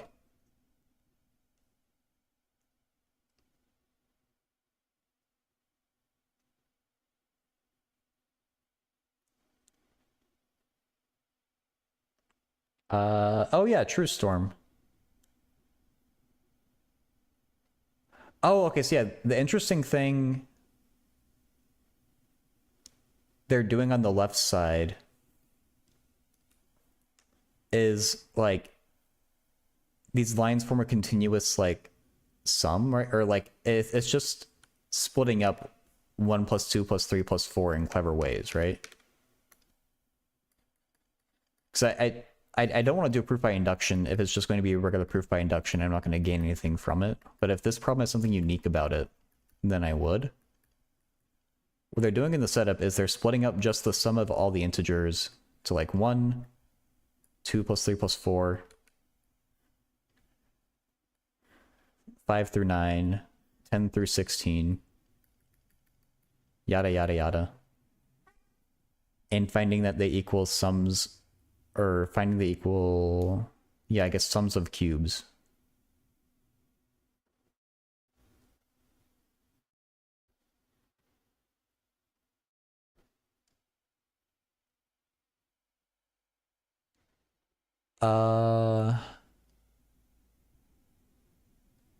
Is there a non-induction way that we can do this? You realize that you love recurrence relations, Mert. I remember seeing a really cool way to use recurrence relations to solve a problem. Oh, what was the problem statement? I think the problem statement was, yeah, sure, Mert. The statement was a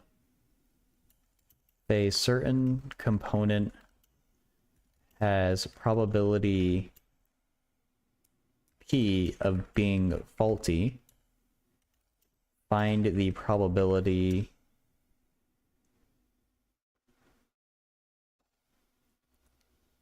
wait, no. And if all the components are lined up in one row, find the probability that no two faulty components are together. I think that was a problem statement. And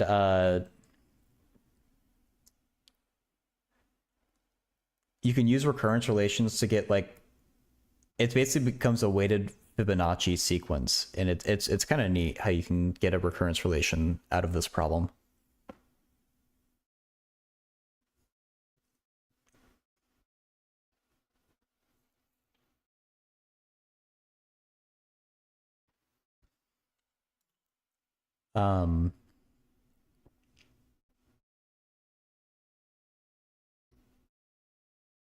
Is that, wait, Copernicor? Thank you for the follow.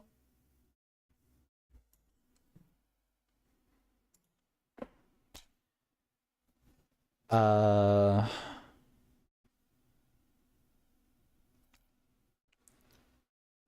minus T0, T4 minus T1, T9 minus T4. Those left-hand sides are those left-hand sums are the n to the 2th triangular numbers minus the n minus 1 2th triangular number.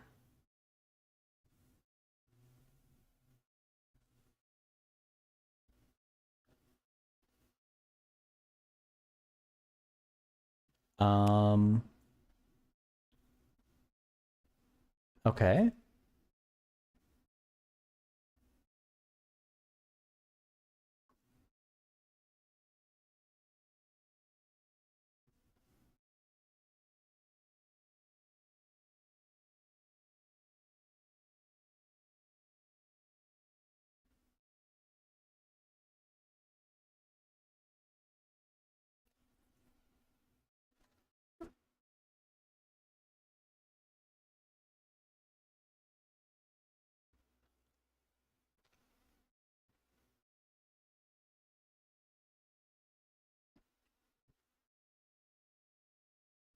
Sorry, I'm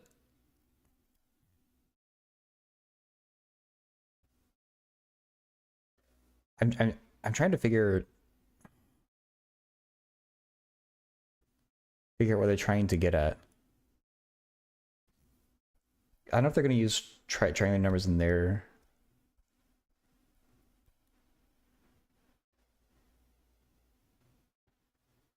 solution. Right, so I guess I'm also trying to avoid like Gauss's sum, I guess, but I think there's a way that you can, like, if you were to multiply this out, you will get the squares that you want here.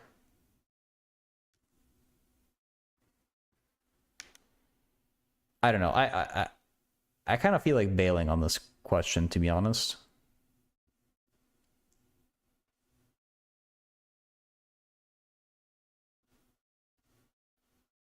I think I can sort of see it though, where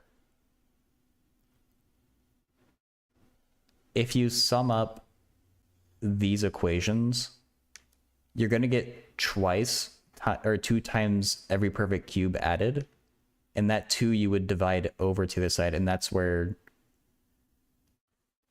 the 1/4 comes from, because you're dividing that 1/2 in 2.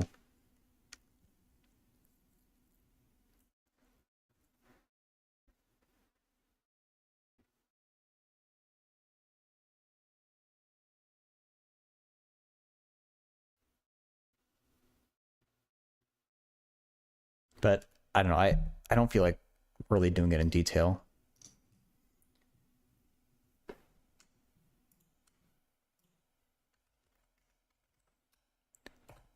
Um,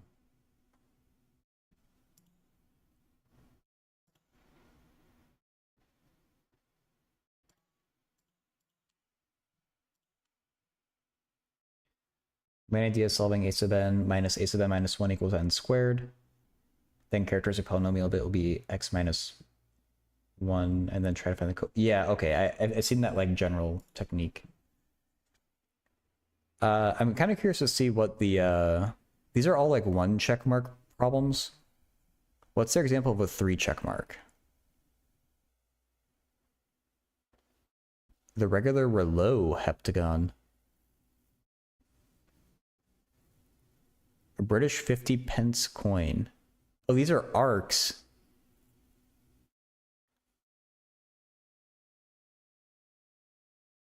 Oh.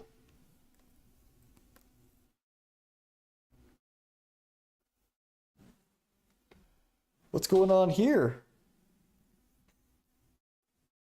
This problem actually looks like it's cool. And it's not number theory, thank God.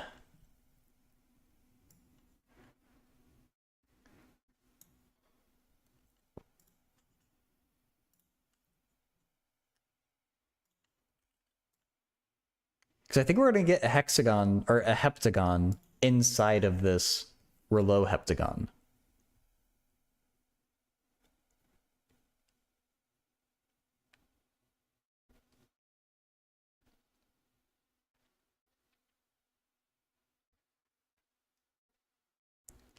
So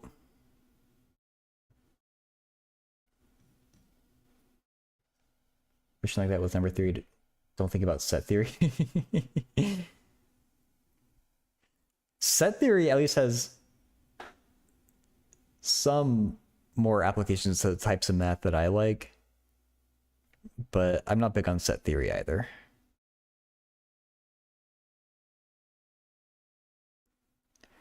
Okay, so the thing that I think is kind of neat about this problem, what do I think is neat about it? Oh, you know, the circular arc isn't...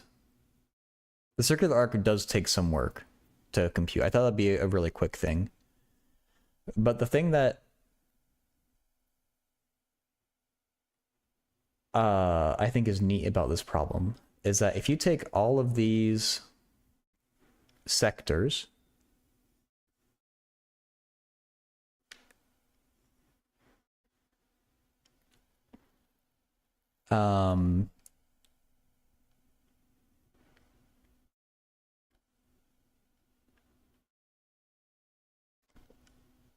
my god.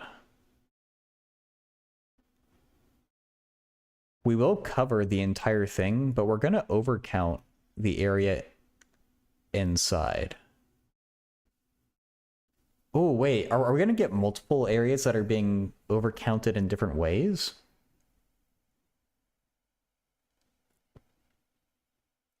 Because we're definitely going to overcount the area where they all intersect. But are there also areas where there's also areas where like just two of them intersect? Oh man, this might be more complicated than I thought.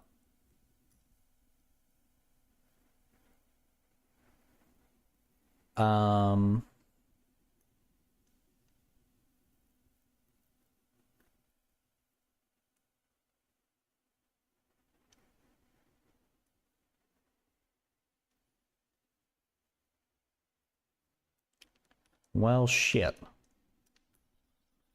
This is a 1 check mark?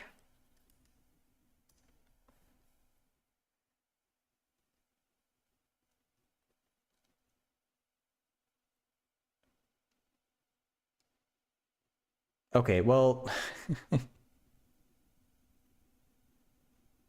First things first, for the sake of figuring out this angle here, we can make this a regular heptagon that we all know and love that just has straight line edges. And that gives us a little bit more to work with, I think.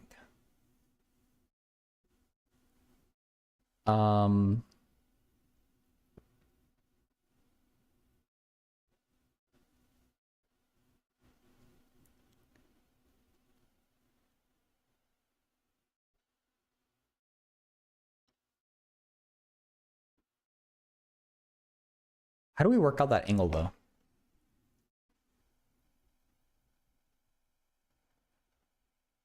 What is this song? I'm changing the playlist. The Kitchen Fan Lullaby Raw.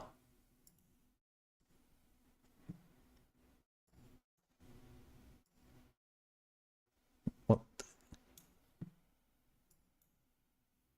Sorry, it's too loud.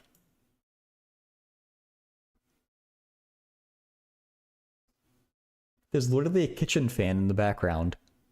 Sorry, if you're on YouTube, you can't hear this, but the background music I'm playing on Twitch is...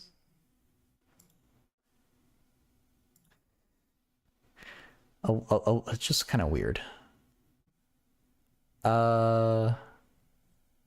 Okay.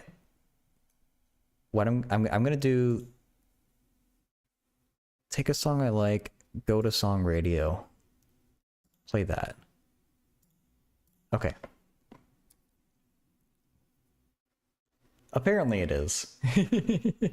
A horror movie about fans. Using symmetry to divide the 2 pi into 7 pieces. That's what I'm hoping that the answer is. Logarithmic. But...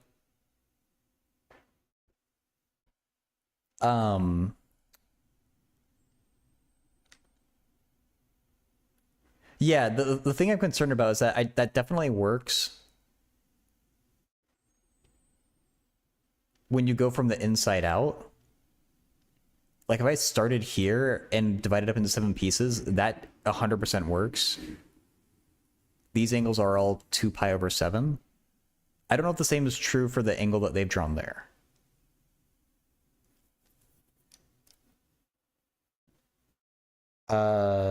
Take a regular 14gon. Note that these arcs are every other arc of that. Oh my god.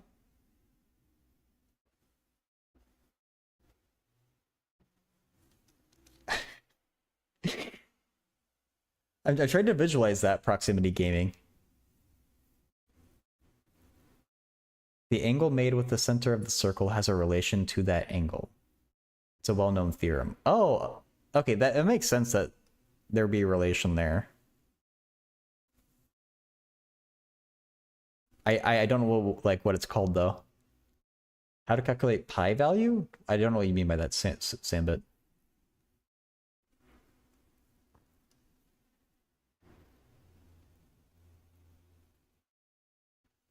take a regular 14 gon.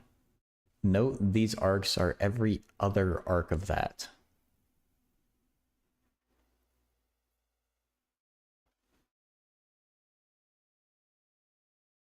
I don't know if I quite see the connection. Proximity. There might be something there. I have a hard time figuring out what that relation would be, and I don't know how to draw 14 gons. So using the inscribed angle theorem. Inscribed angle theorem.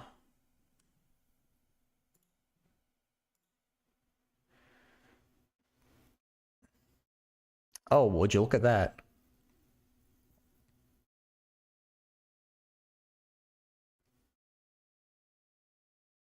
Huh. So this is gonna be pi over 14. Or 2 pi over 14. So pi over 7.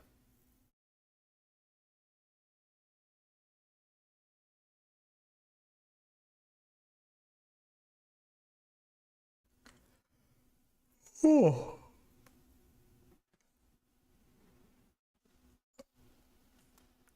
Oh. That's a good call.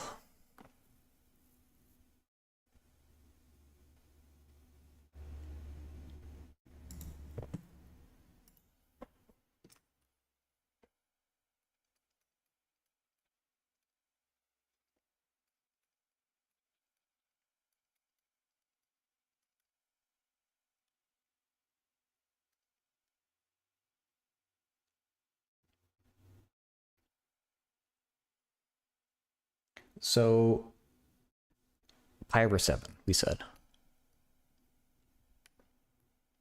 Hey, Pawan. Welcome in.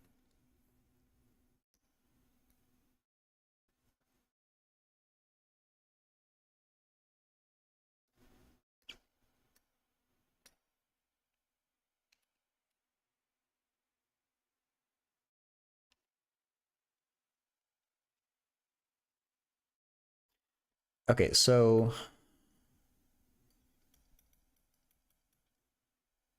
do my there we go. The area of a sector then it's just equal to the pi over 7 times a. Or a square? Alejandro, thank you so much for the raid. I hope your stream was good. For anyone who's here, Alejandro is a Spanish language math streamer.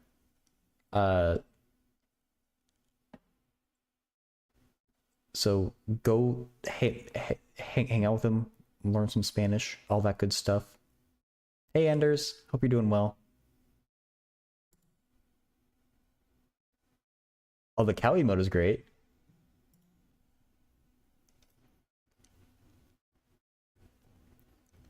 I'm good, Alejandro. How are you? Oh, you know Happy Souls? Hell yeah.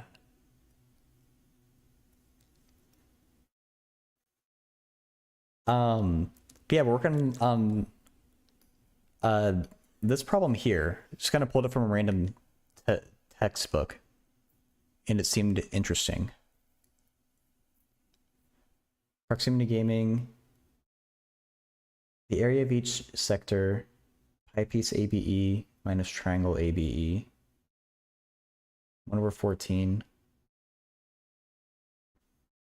Pi A squared.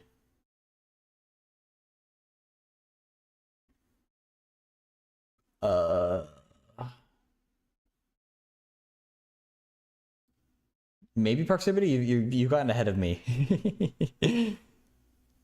Passing quickly. No worries. Thank you so much again for the raid. I hope your day goes well.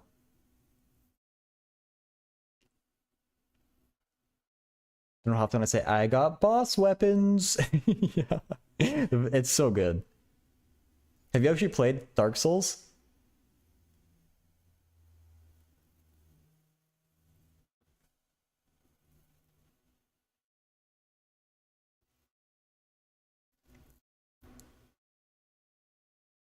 Um, is the area of a circular sector? I probably need to square the radius, right? Uh, area of circular. I should just be able to figure this out. With logic, but I also can't. Thank you, Alejandro. See ya. More than the cookie and the fortune. True.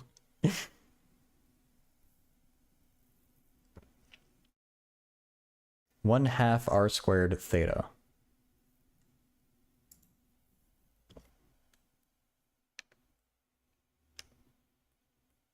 There we go.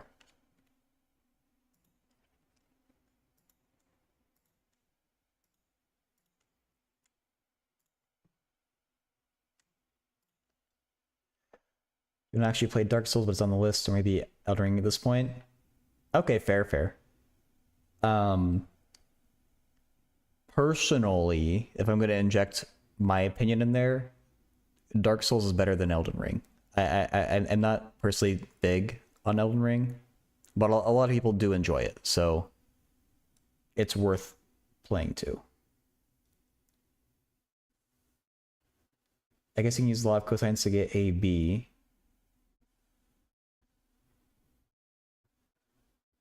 Then work backwards with the law of cosines to get the radius of the heptagon. Then use 7 times 1/2 AB sine C. Well, yeah, so proximity, I'm worried about like how we're counting, like how to measure exactly what we're double counting here. We definitely have to divide something out, or subtract something out, I should say.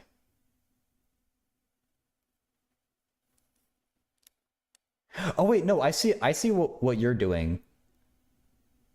No, you're going the other way, which may be smarter. You're getting the area of just that bit up there, multiplying by 7, and then adding the area of the regular heptagon. That's probably better. I think I like that more. Because my method was going to be taking this circular sector area, multiplying it by 7, and then subtracting out whatever gets double counted. Or like, not double counted, but like 7 counted. That's your solution as well, Pawan? Okay. Dark Souls 1 level design is insane. Yeah, Mer, it really is. It's a little bit sad that they never... They in the later Souls, they didn't quite do it the same way.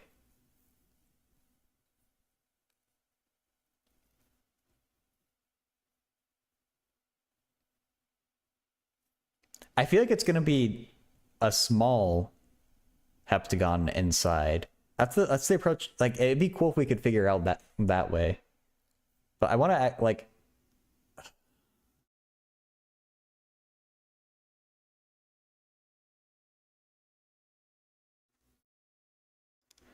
Finding the size of that thing, though, is kind of terrible, isn't it?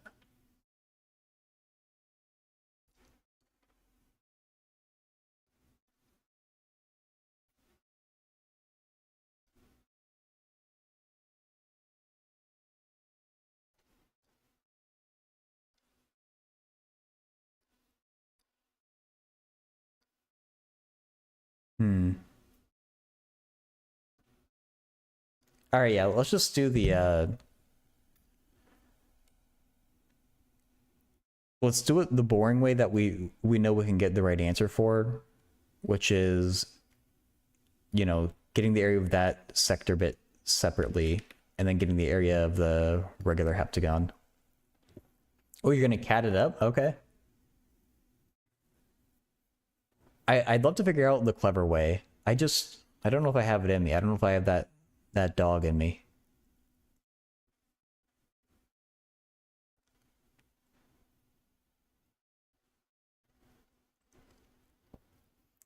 Because I have a hard time figuring out what the actual shape will be inside. I assume it's going to be a heptagon. I don't know it though. Like I'm not entirely convinced that it would be.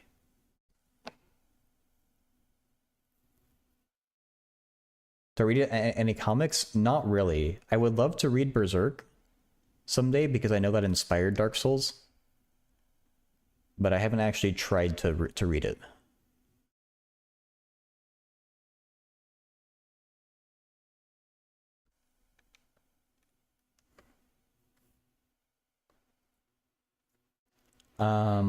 Okay, so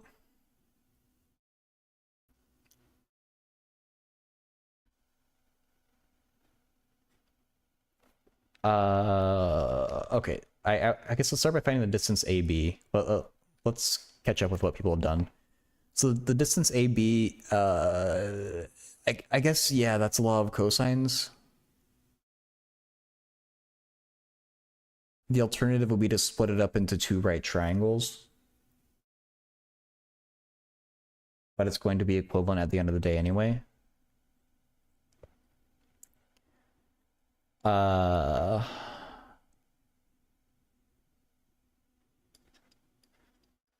Two a squared minus 2a squared cosine pi over 7, right?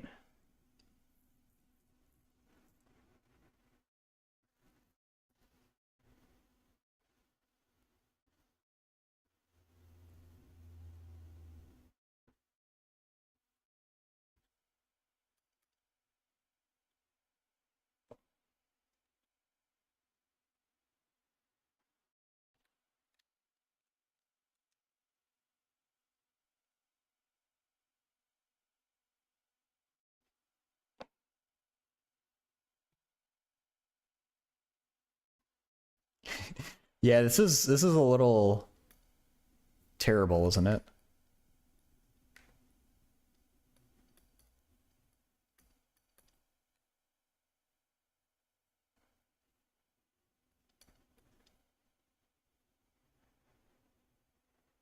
Oh, we need the height of this thing too. Ugh.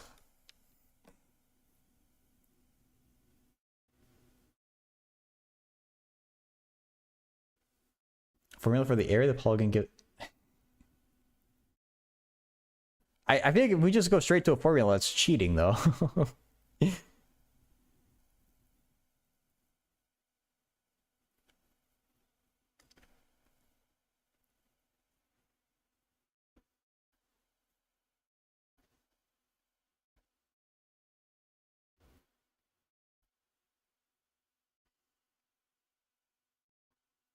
um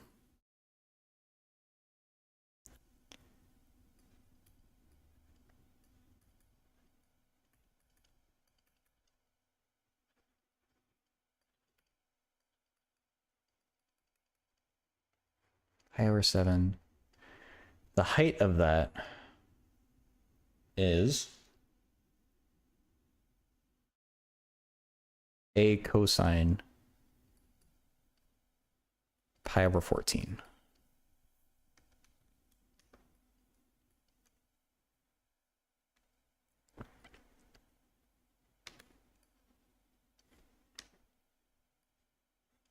So in the area of that little sector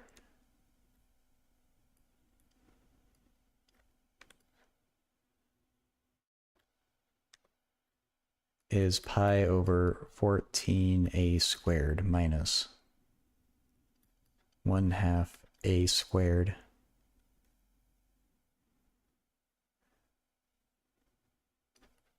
cosine pi over 14 root 2 minus 2 cosine pi over 7.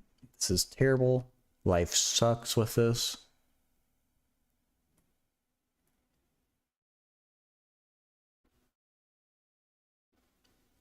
Can we simplify this?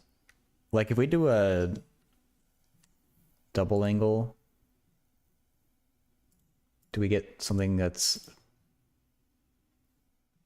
bearable?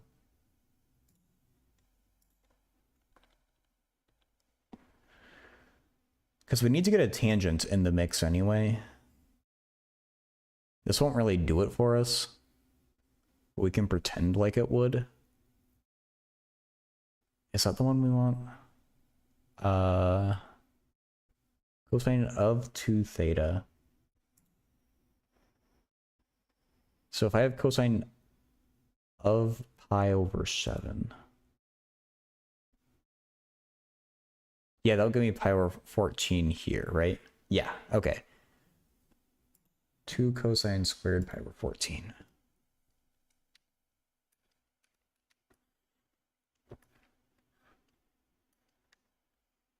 I should actually have tried to simplify it earlier if I was going to try this.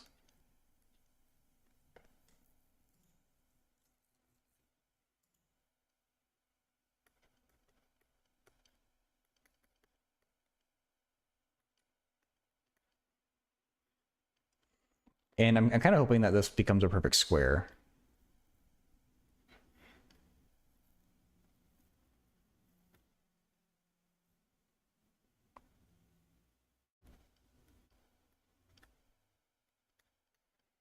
It's a difference of 2 squares. Life sucks.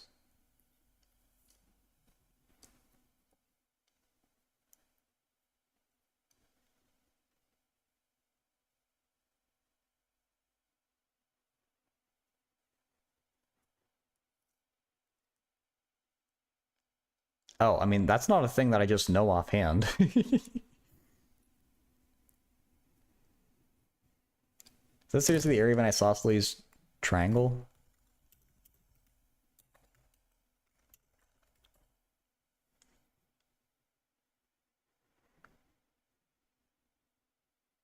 Yeah, okay, Wait, no, that's still B.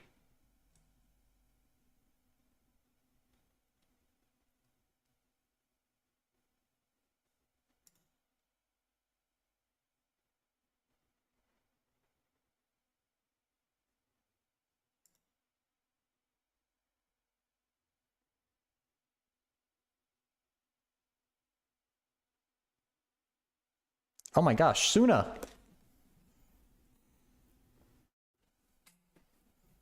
Thank you so much for the raid, Suna. Were you doing some studying? I hope it went well. Welcome in, everyone. In case you don't know me, I should have done this for Alejandro too, but in case you don't know me, I'm Don. I do like math homework help streams. And right now we're looking at, I just pulled a problem from a textbook because there isn't a question from chat right now. So we're working on this kind of funky geometry question. Hey Suna.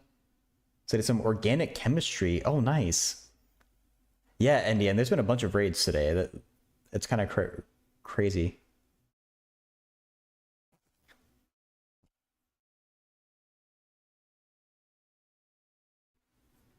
Tried to get to statistics, but was way too slow.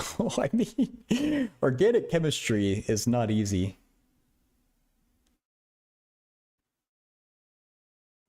I'm glad that I didn't have to take it. I only had to do Gen Chem.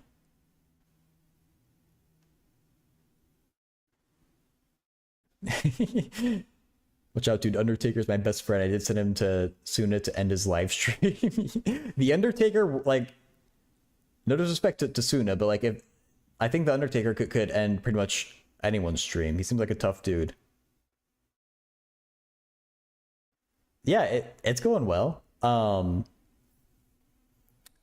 just had Meme Machine Rex in chat suggested trying to pull problems from this textbook here, and they've been pretty interesting so far. Oh man, I didn't look at what page number I was on. Ugh. Nope. Nope. I think I'm almost there. I saw an Egyptian fractions one in there. There we go.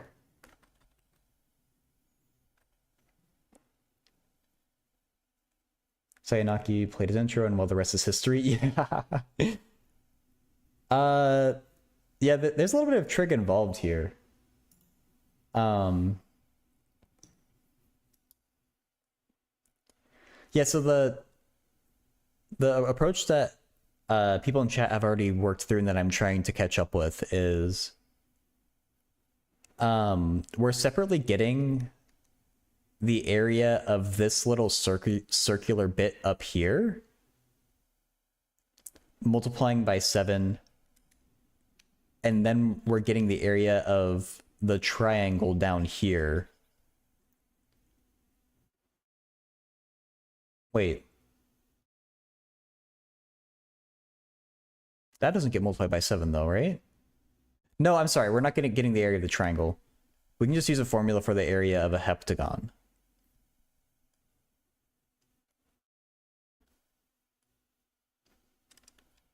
Which I'm going to have to Google that.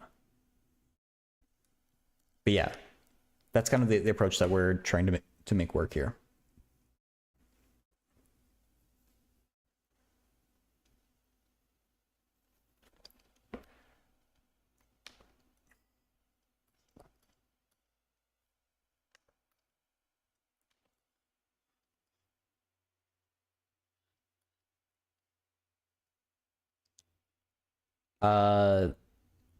Okay, so let me, Powan was saying the area of an isosceles triangle, there's a simpler formula for it. 1/2 base times height. Well, yeah, Powan, I've been using law of cosines to get the length of the base.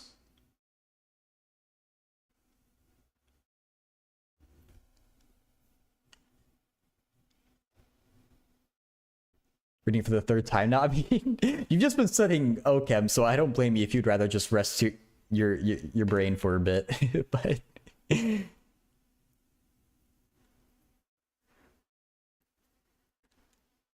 I don't think it should be that difficult. It's just a lot of computations.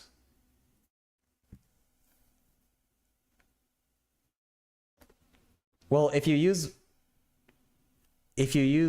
this as the base, then you need to find, oh, that's the height. Okay. I was visualizing the height wrong. That makes more sense.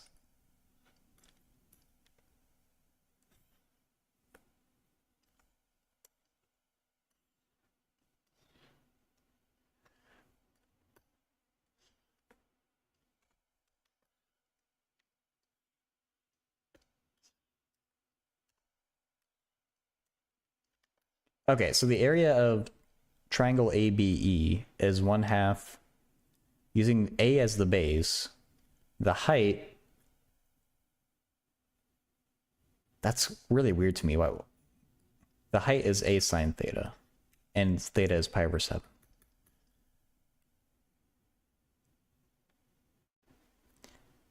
Okay.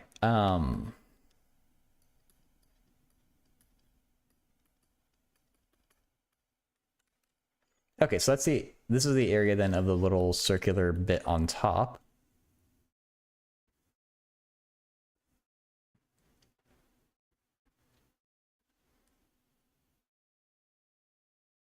Debating if it's worthwhile. I was gonna see if it's worthwhile trying to change that pi over 7 into pi over 14. Maybe let's see how the cookie crumbles first with the rest of this stuff. So the area of the entire thing, let's just look up the area of a heptagon. That I'm okay with just using.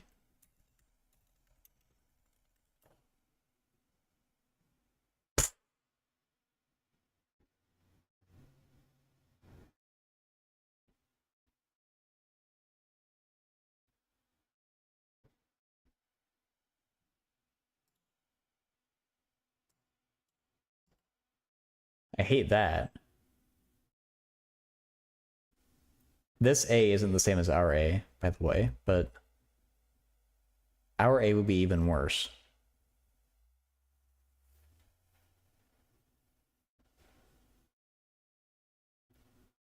Oh god, syntax.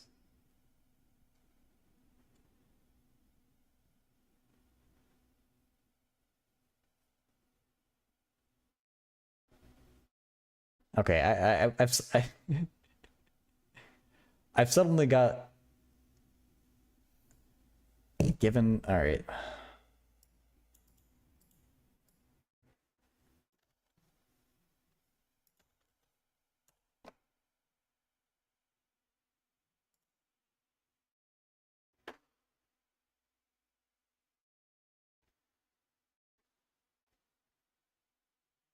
Uh, yeah, I'm not seeing what you're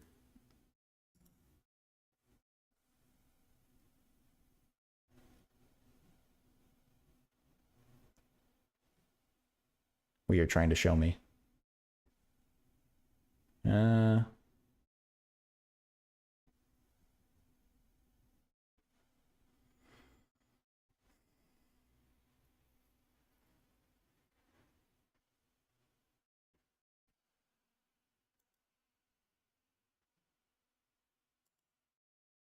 half the determinant of the two A vectors. Oh, maybe there's something like that with like the area of the parallelogram.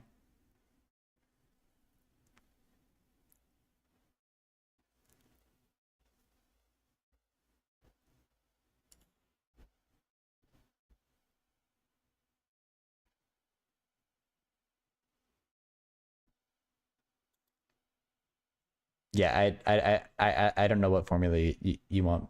I want honestly, I want to look at syntax errors question. I'm just gonna look at what they use for it. I was interested in this problem at first, and now I'm getting a little bit bored with how much computation there is.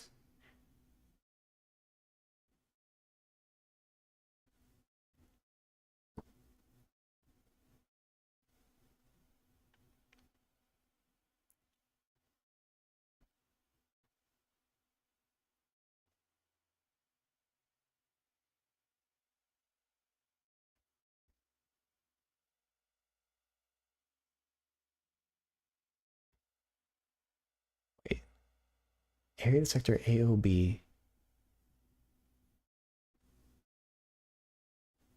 Oh, that's cleaner.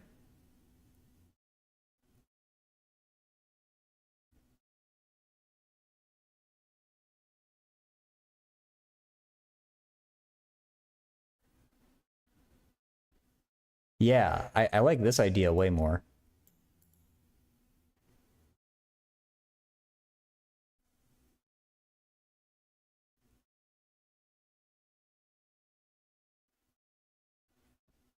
Okay. Yeah, I'm glad I didn't go through with all that. E is just a point. E is right there. It's on the edge of the heptagon. O is like the center of this thing. Like the point that's equidistant from all of the vertices. And so they're finding the area of this little pizza slice and then multiplying, and then that cleanly multiplies by 7.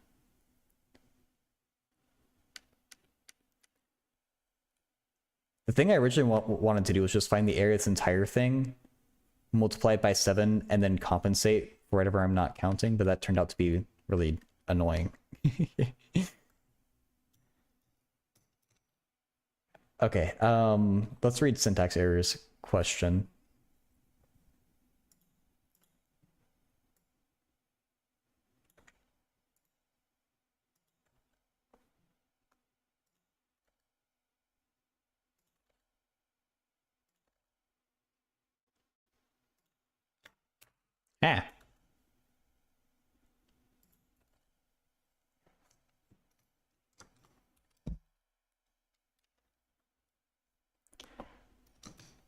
Ah.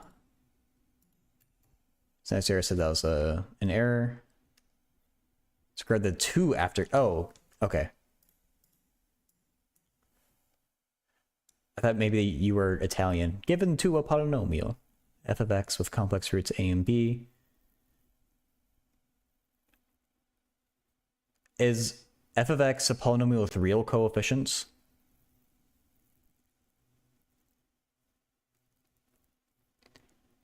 Is there a finite path between them? where we put the real part on the x-axis, imaginary, such that it doesn't cross. What the hell?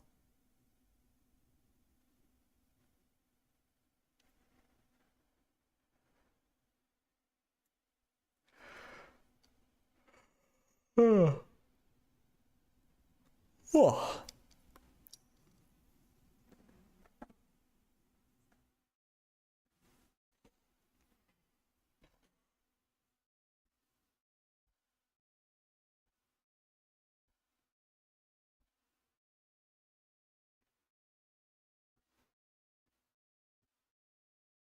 So syntax error, if I don't know why I'm saying your entire name, but does f of x have real coefficients? Because that changes things.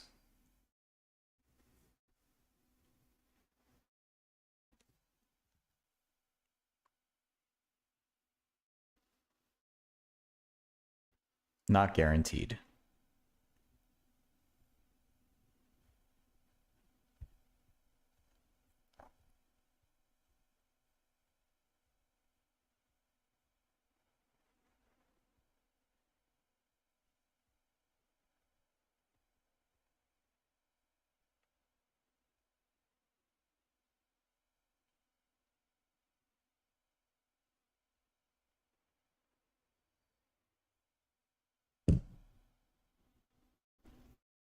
I mean, that would be a simple case to look at. You could have repeated roots though. So it could be of any degree.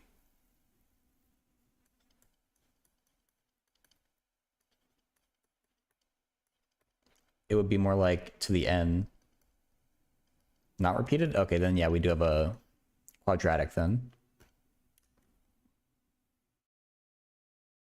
Well, yeah, but you could have like to the n and to the m.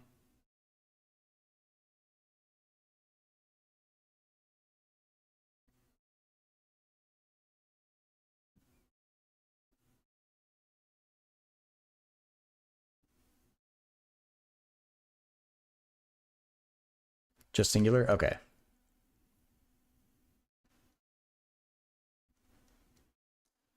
So now I don't so okay.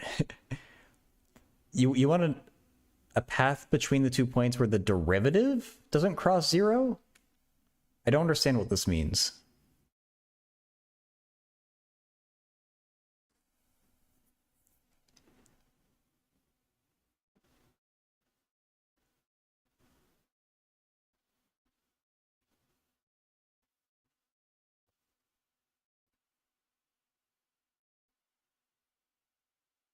Yeah, it's like you're talking about two different mappings here, one of a function and one of its derivative.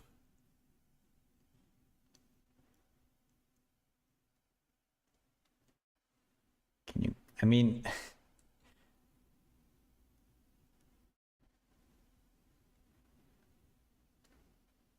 we could graph a particular path, but I don't know if you want to graph a path of the function or its derivative.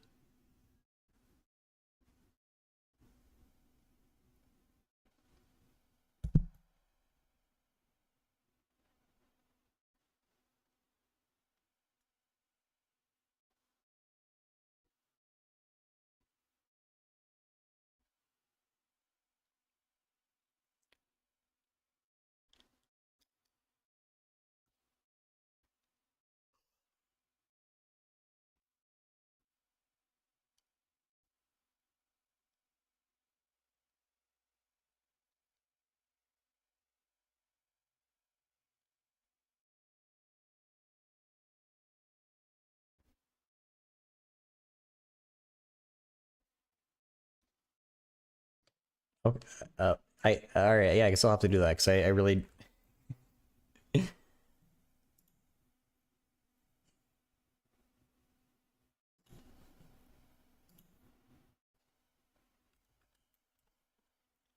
It's okay.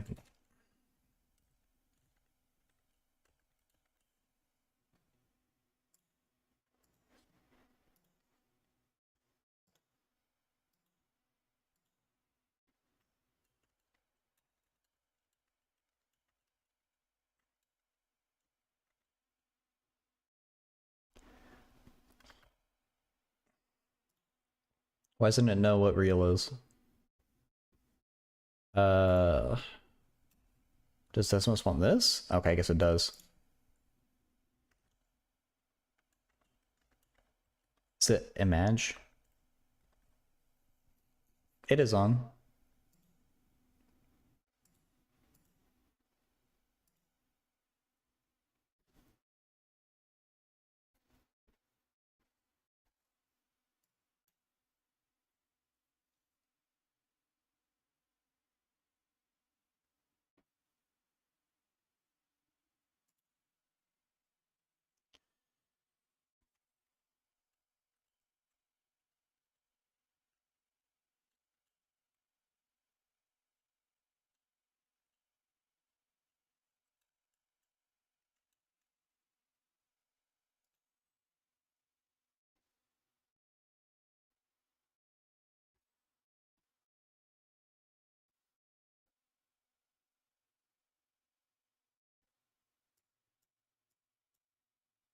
I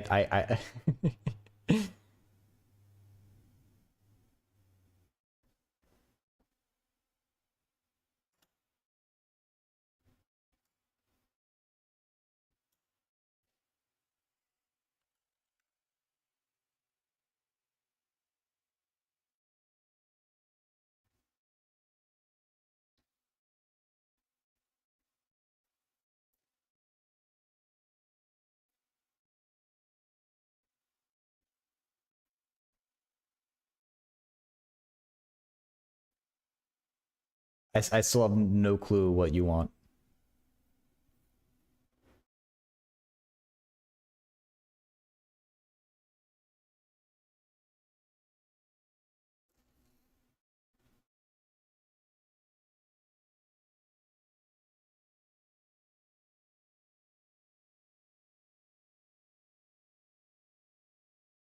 I guess Fizbuzz understands. I'm completely lost.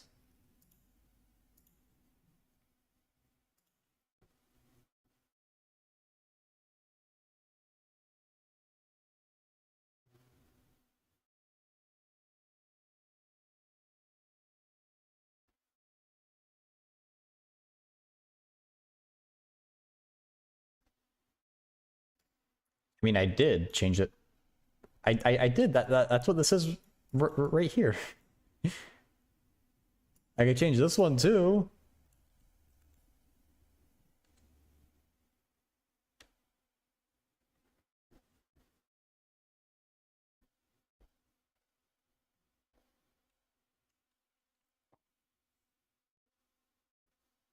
I still have no clue what you're trying to do. Well, I'm not using these variables down here anymore. I guess I could, but hey, Rai.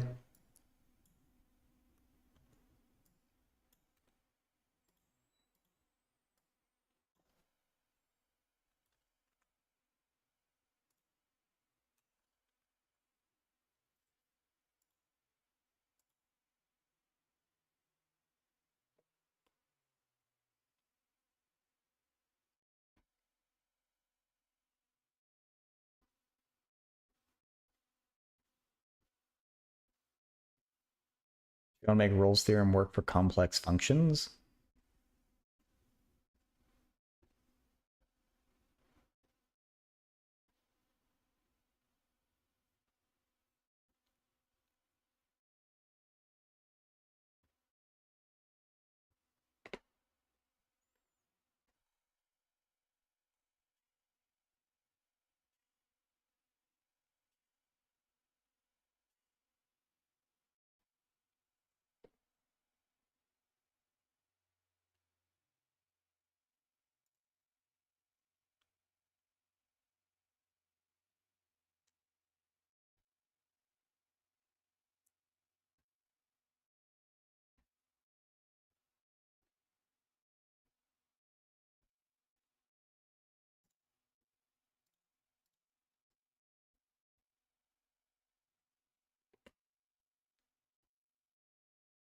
I still don't know what this I don't see the Rolle's theorem connection yet. Or it's like I maybe sort of can, but I don't. I don't really see it.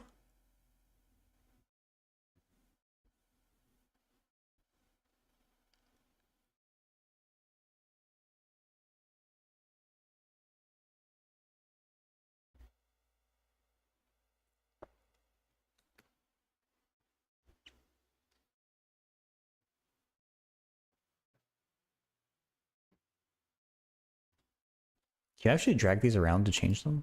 That's kind of cool. It's kind of laggy, but yeah.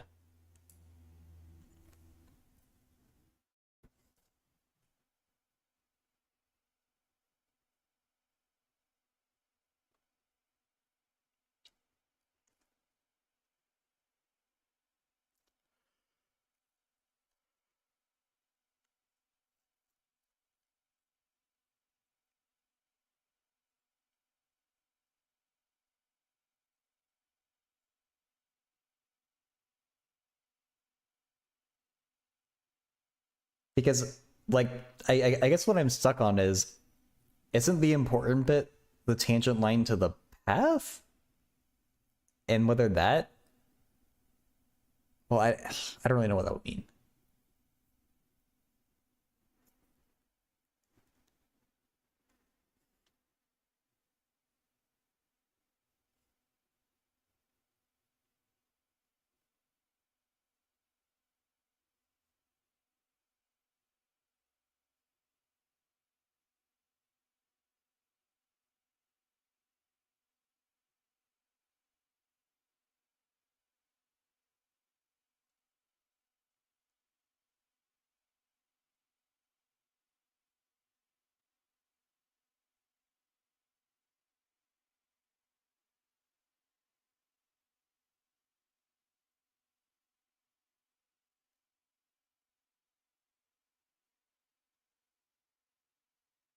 I'm as lost as ever.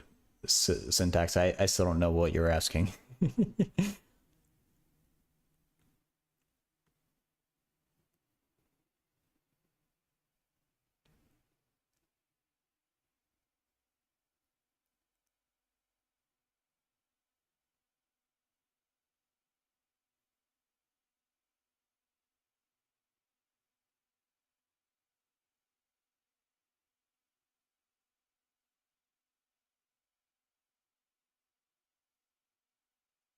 Because what does Rolle's theorem say again? I was just looking at it.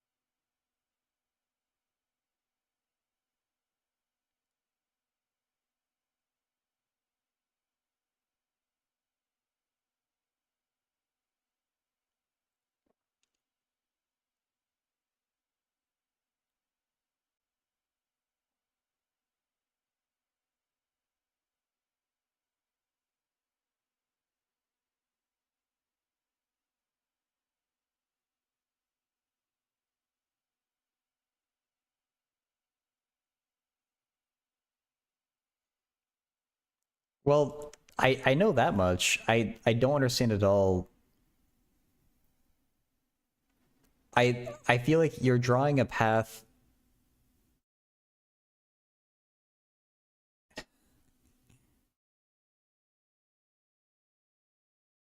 You're drawing a path in like the regular complex plane between 2 points, and then you're asking about the image of that path under the derivative of f.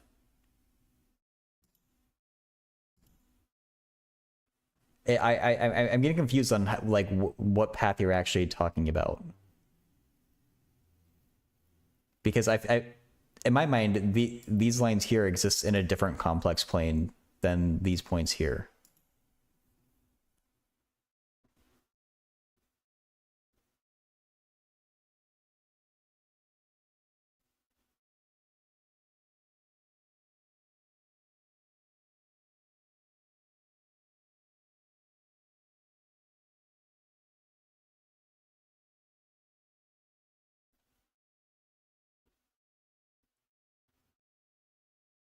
it doesn't work though. It's like it's like you're using two vectors with different bases and trying to take their dot product. Like,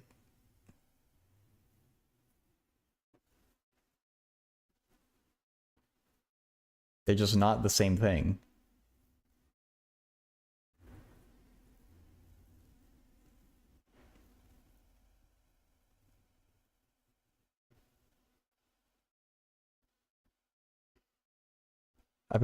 Log of x over e to the x? I doubt that's a simple integral.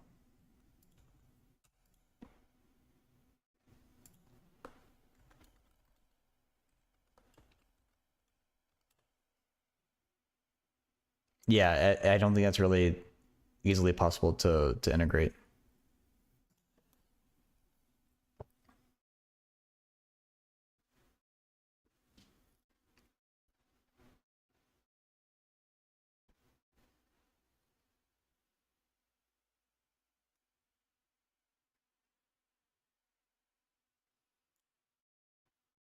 Well, I think of the path between the two roots as existing in the domain, and f prime of x plus iy is in the range, basically.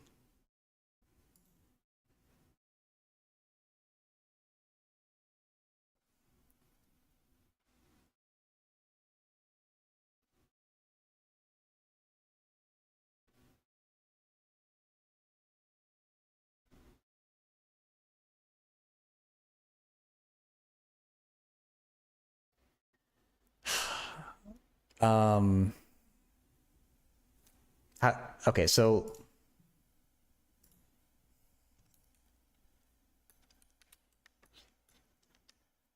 if I had the parabola,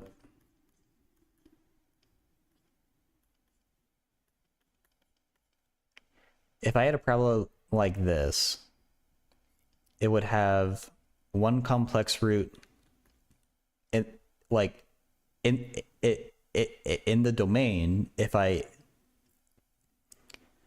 made just the straight line path between these two roots, I would need to verify it, but my guess is that after you apply this mapping, the path would then become this here.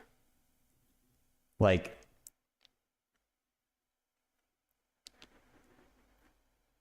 this is the x space, this is the f of x space, and I don't know which path you're talking about, basically.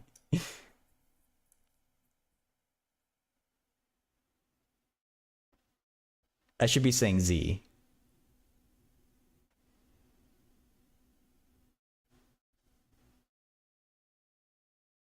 It is a complex plane, but it's like scaled differently, basically. Or like, it could be scaled and translated, or it's transformed in some way.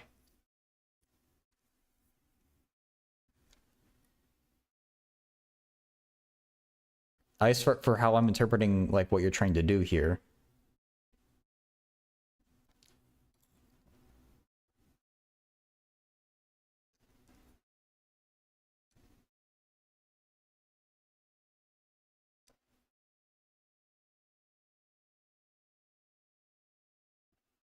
Like, you could ask if we can make a,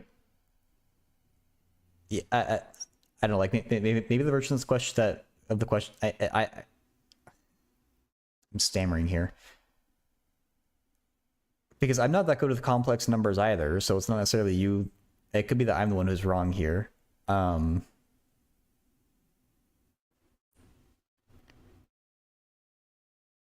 version of this question that might make sense to me is, does there exist a path between these 2 points that maps to another path that doesn't pass through 0 somehow? Or like, that doesn't pass through either of the axes? So, wait, I drew this wrong. In the image, these are both 0, aren't they? So, like, if you want to connect them, you have to do like a closed path like that.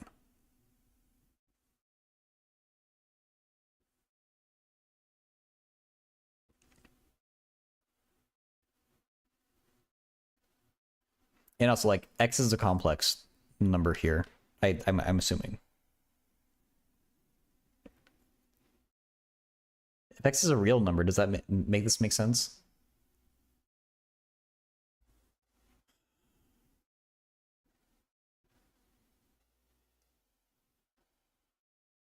It's still three-dimensional, I guess. And hard to think about. Hey, Tyler. There's the answer. 38.57.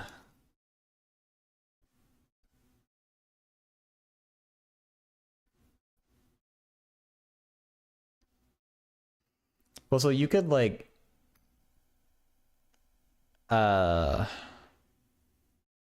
won't it just be finite points where the derivative is 0? So like you could say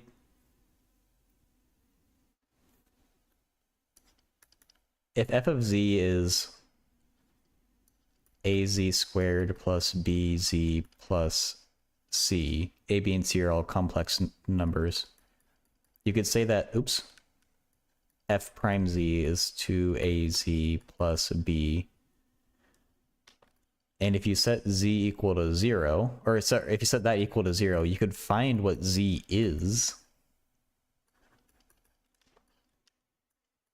Minus b over 2a. So I guess you could say that you want to avoid the point minus b over 2a.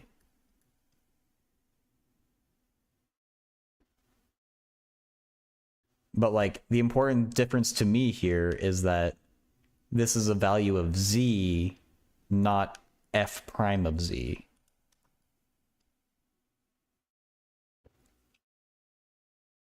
Only the real part needs to be 0.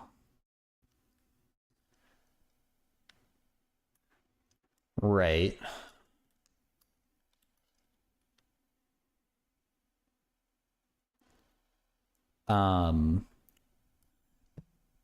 Assuming I can just be lazy and from this stage make z equal to x plus iy. And I'm not skipping over some math.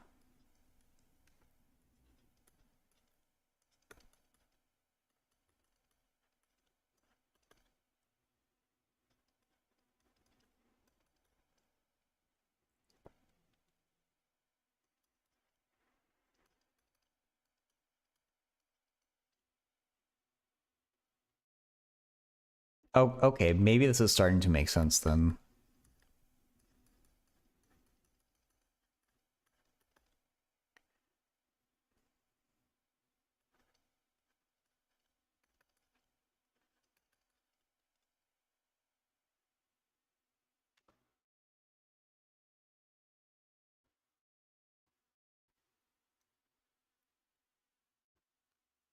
I mean,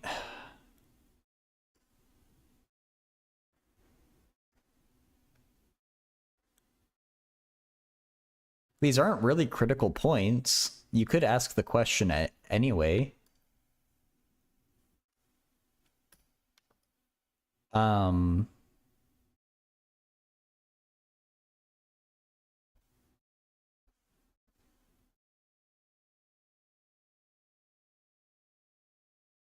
I guess we would need to be sure that, I mean, we probably can be sure that minus b over 2a is going to fall between the real parts of our two roots. Like we wouldn't be allowed to go past that bar there. And like already just from that one constraint, there is no finite path.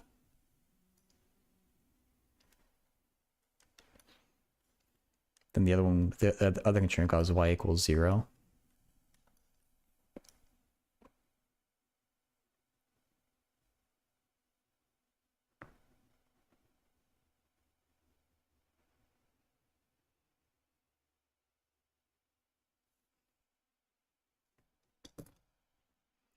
So maybe I understand what you're asking now.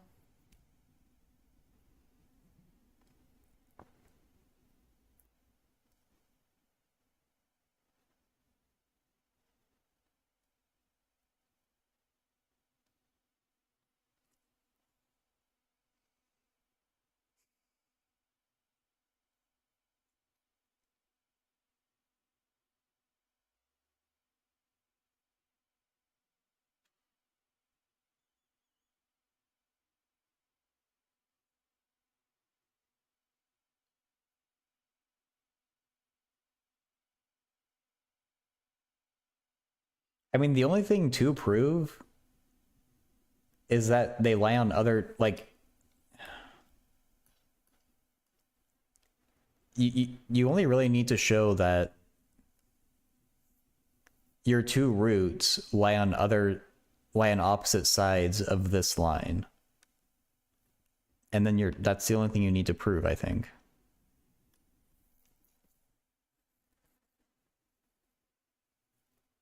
I mean, I'm sorry. You do need to think about it with quadrants. Because we could do them directly, like, on top of each other, right? So you probably have to do cases.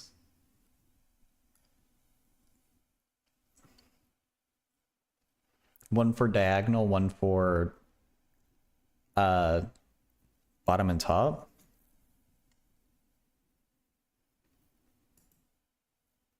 The halves are only enough for,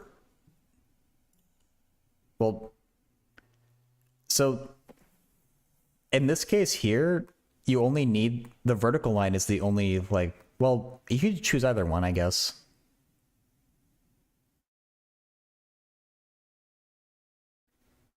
You only need to deal with one of the lines at a time, I think. If I made the real parts of these two things equal, you would definitely want to use the horizontal line.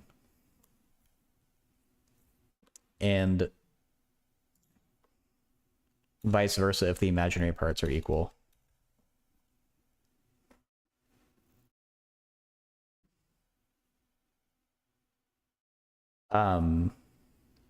So you want to be able to prove it only using one line, but I think just proving that the points fall on opposite sides of that line theoretically shouldn't be difficult.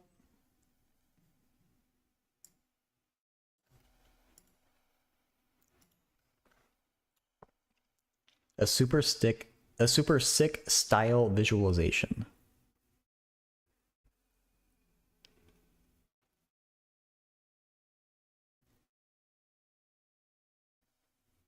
Ooh. Okay, wait. Let's figure out what this one is saying before we scroll down.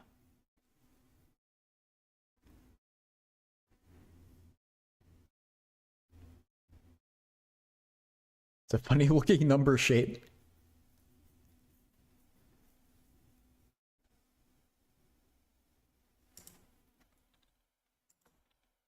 I can't make the text any bigger.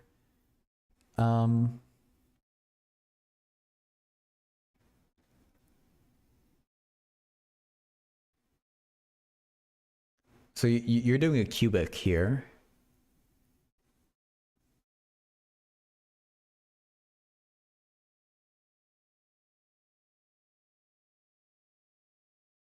You can get between those two dots without crossing an orange line, yeah.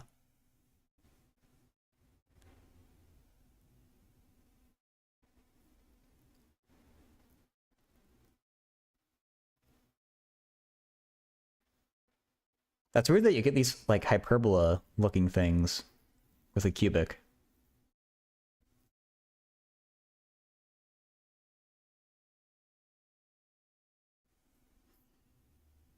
I feel like I should know the answer for why, but I don't immediately know it.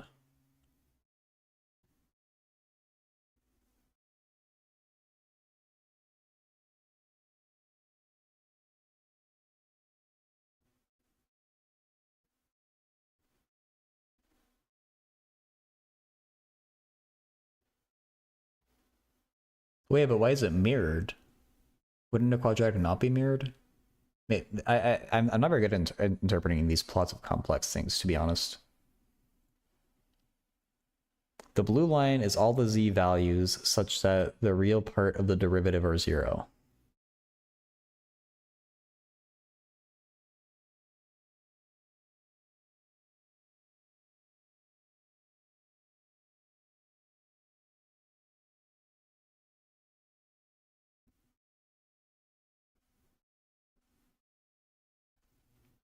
I don't know why it's mirrored like that, to be honest. Yeah, I don't know.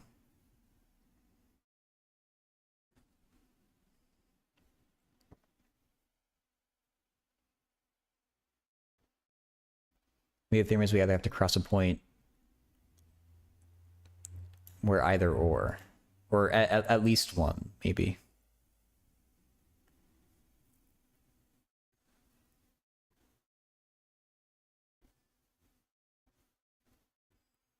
Then you do some random polynomials.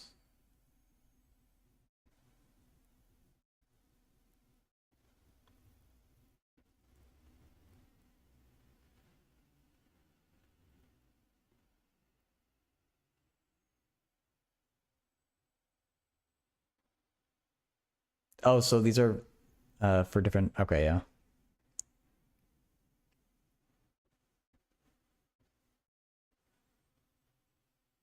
Yeah, and so the thing that we're looking for here, based off the Fizzbuzz conjecture, is that we always have to cross at least one of these lines to connect any 2 points. Which seems true for these cases.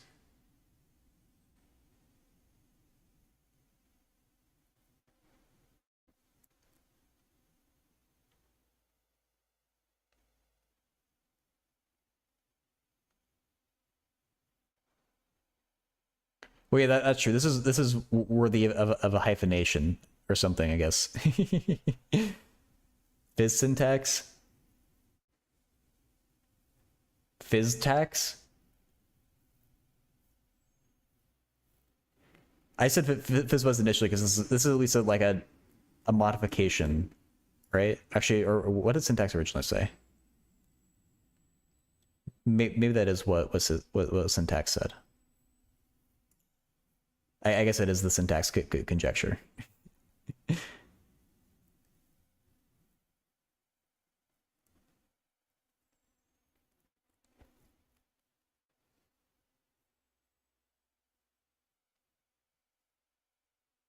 It's not what it said. Oh, okay.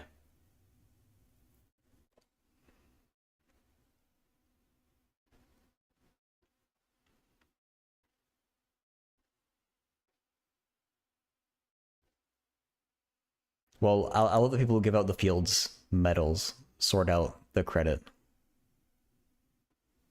Um, that is kind of weird. Maybe it's not weird. It's actually probably expected that you should have to cross over one of these lines. I don't have any intuition for why. That's just kind of a gut feeling.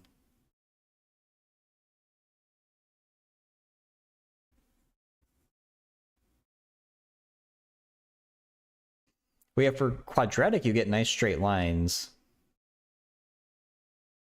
to work with. You probably need some advanced theory to prove it for higher degrees from the looks of it. Is I would assume it's not. You need tools that I don't have at my disposal. Like I don't know if that's like Galois theory or some crap like that.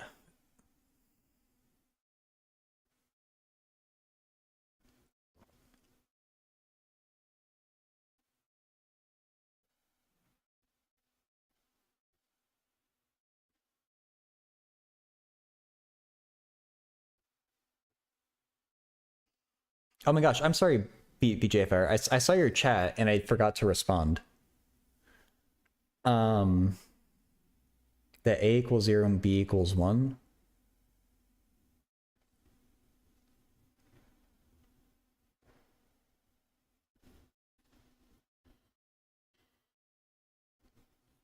Uh,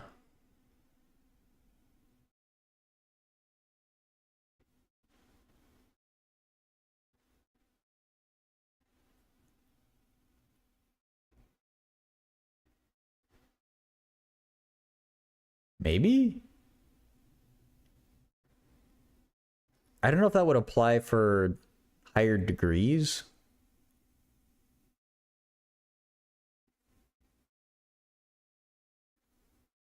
Uh, but at least for a quadratic, that might be simple enough that you can do something like that.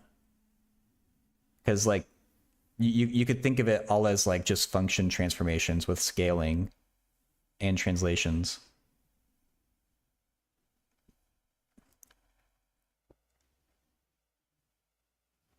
Sent it for my uni stuff yesterday, starting by next month. Teachers aren't gonna like me all that much. No, I don't think so. That's awesome though. I know that the classes don't always translate well to the classes how they're set up in America, but like, do you know what kind of stuff that you're gonna be studying?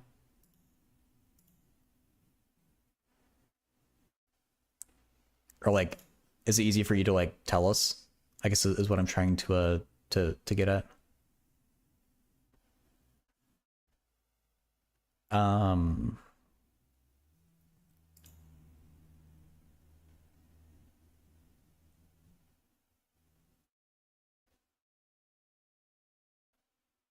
the diagram of the first year studies. You forgot. Okay, it's all good. I remember a friend of mine is studying in Denmark, and he shared his classes with me, and they're completely different from how we do it in America.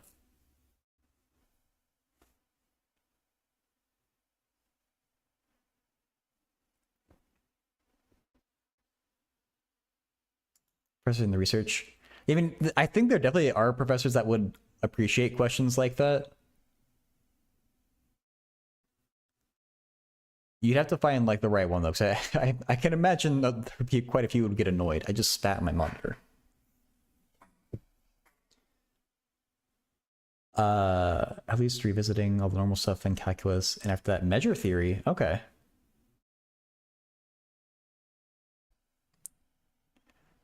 Just out of curiosity, I kind of want to read what a 3 checkmark problem looks like out of this book, but I think I'm kind of all booked out of this one. I don't know what I want to do instead, but oh, in your classes, yeah, I'm sure there will be an opportunity for you to take number theory. It's a pretty big topic in math. Oh, and especially because like I'm sure there's gonna be a class about abstract algebra, and that needs a fair amount of number theory.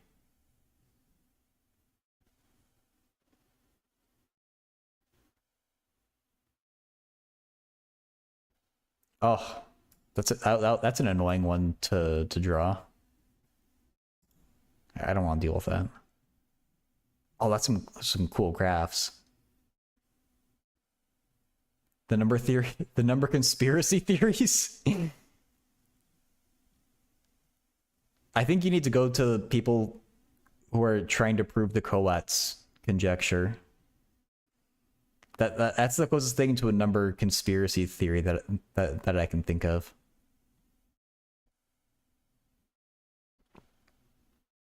Okay, here's a 3-star or a 3 check mark. 9/11. That's true. 9091 is my new favorite number. It's the largest prime divisor of 10 to the 10 minus 1?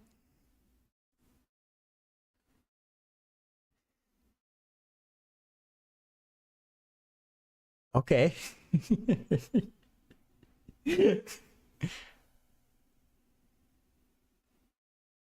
A number that's a bunch of nines. Apparently 9091 goes into that.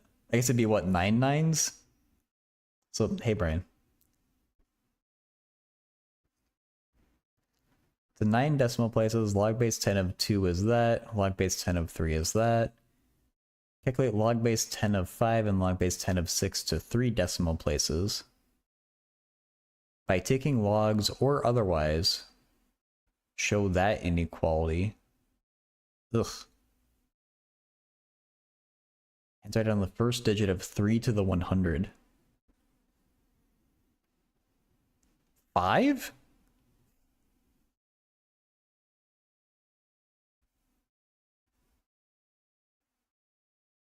This is what allows the number 1 over 8 times 9091 to have all the digits from 0 to 9 repeating only once, not in order. In its period?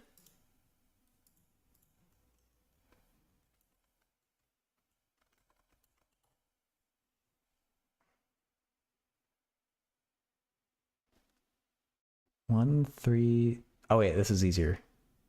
Huh. Sure doesn't.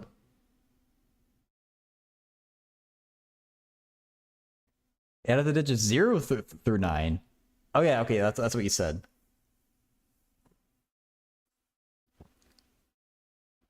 I don't know why that allows that to happen. There's probably a reason for it, but I don't know it. Seen a neat false proof of the classic conjecture with p-adic numbers? Oh, nice.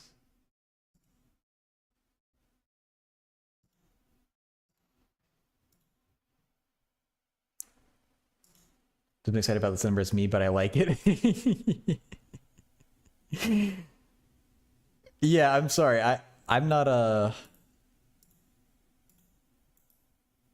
I don't mean to be sick in the mud, but it, you know, it's just that it's like it's neat, but it's not like super like whoa to me.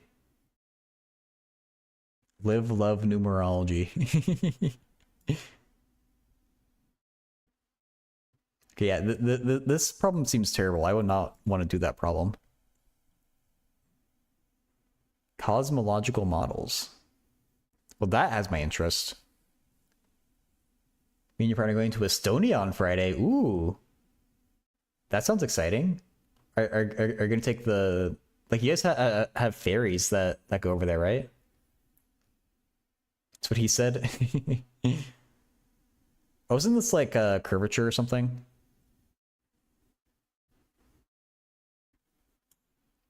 That has a name. Or it's like the binormal tangent, maybe? I don't remember.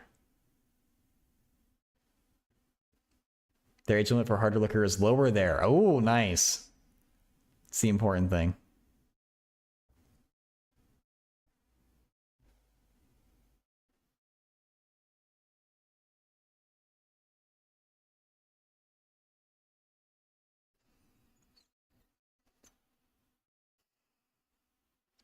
Our double prime of t is less than 0 for t.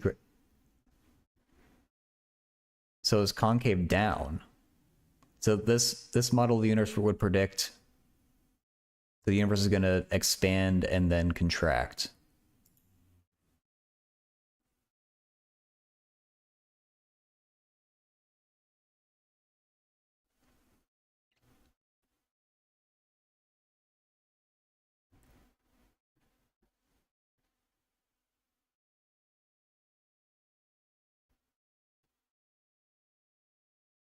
This is probably like it's called like the cosmological constant or the Hubble constant or something. I don't know.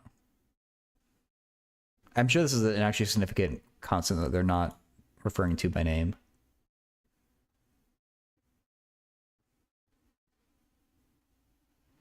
Do they refer to it by name later on?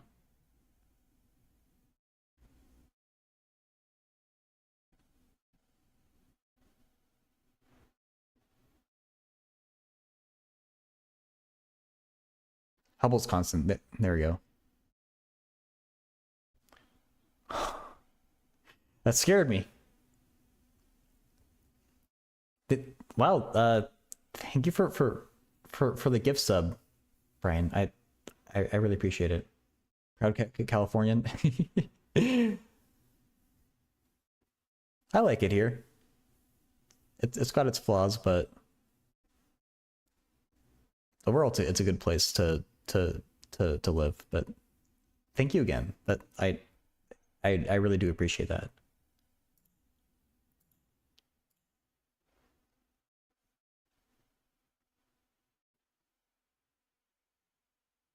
Okay. I'm gonna call it there for that book.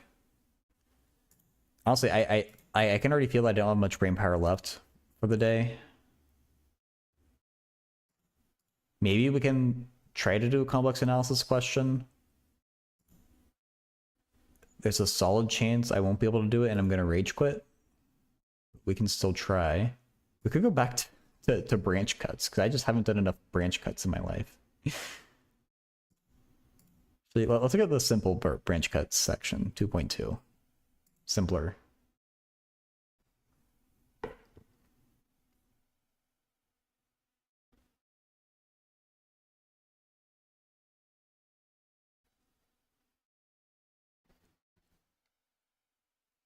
Oh, that's interesting, Fizzbuzz.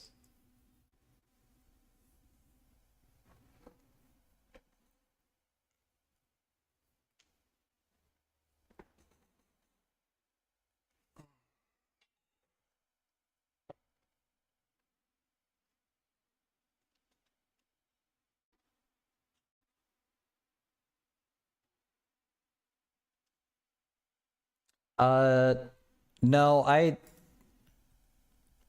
was applying for jobs for a time, but uh, it it wasn't particularly successful. What I or well, it wasn't successful, and I switched to applying to grad schools instead. And so in 2 months, I'm going to be starting on a master's in applied math, and I'm trying to learn complex analysis in preparation for that. So I was doing a reading group where we went through chapters 1 through 4 of this book here, and I'm kind of filling in. I'm going back through and spending a bit more time on some of the parts that I was weak at, like branch cuts.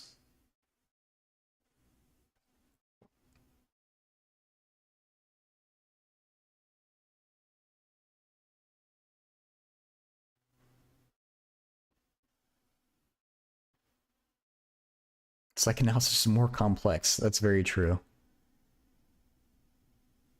Man, I don't want to do branch cuts.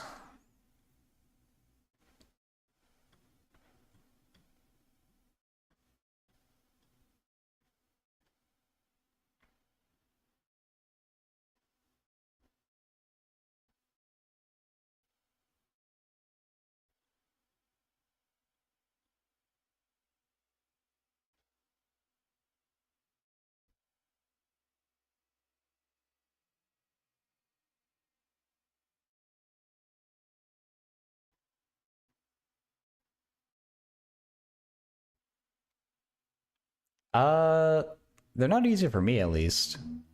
Um, the branch cuts for logarithm were really easy for me to see. I struggled for a while with square root of z, but I just kind of spent long enough drilling it that I feel like I understand it now. For more complicated functions like arc cosine, I'm still pretty lost.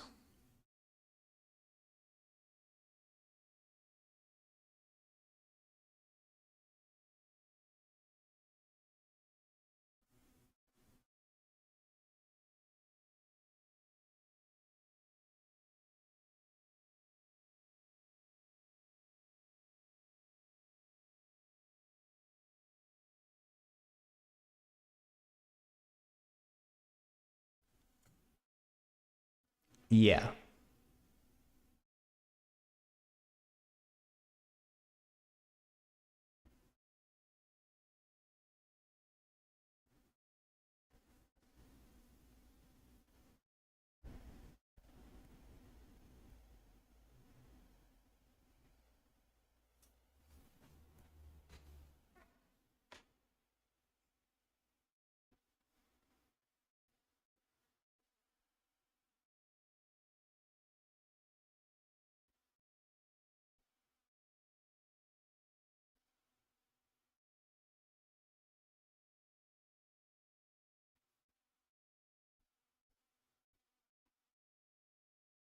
Hmm.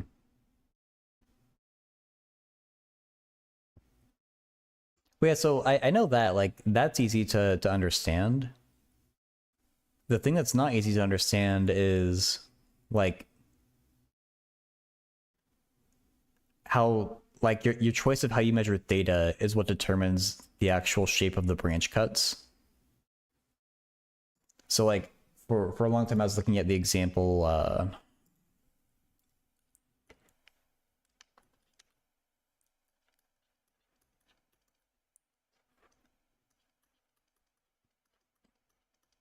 something like this. That's a square, like, that's a more complicated square root function.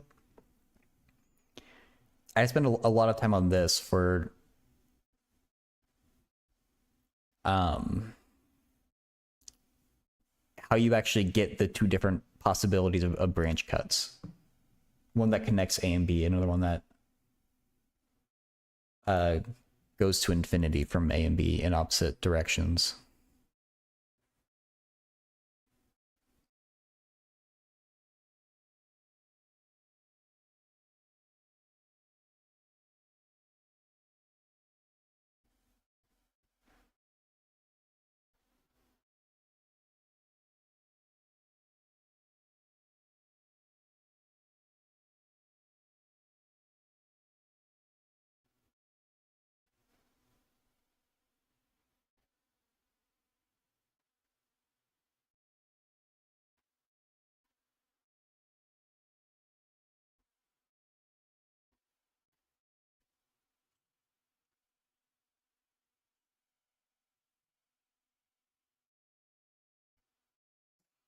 Number 5 is kind of grabbing my attention here.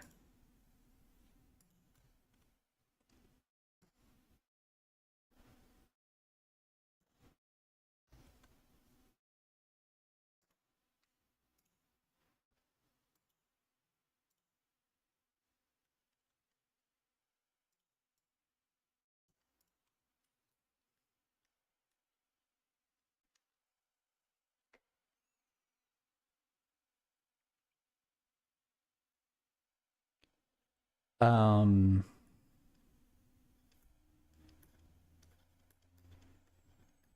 See, as long as we choose a path that doesn't go through the origin, we should find that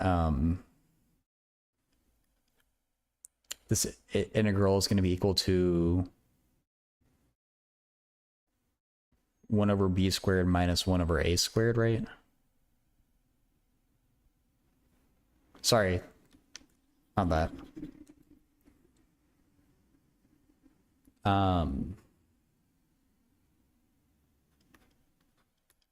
That's the integral of it, right?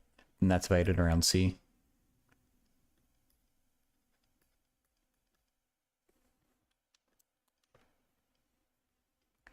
Like that, I guess.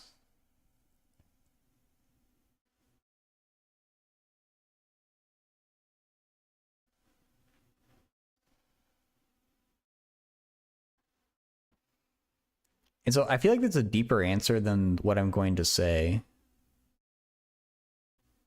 But the real valued integral doesn't exist because it passes through the path that real value integral takes goes through a singularity, whereas the path that this complex integral takes can avoid it. And if you were to blindly just substitute, like, integrate this anyway and substitute in the bounds, you've essentially taken a complex path.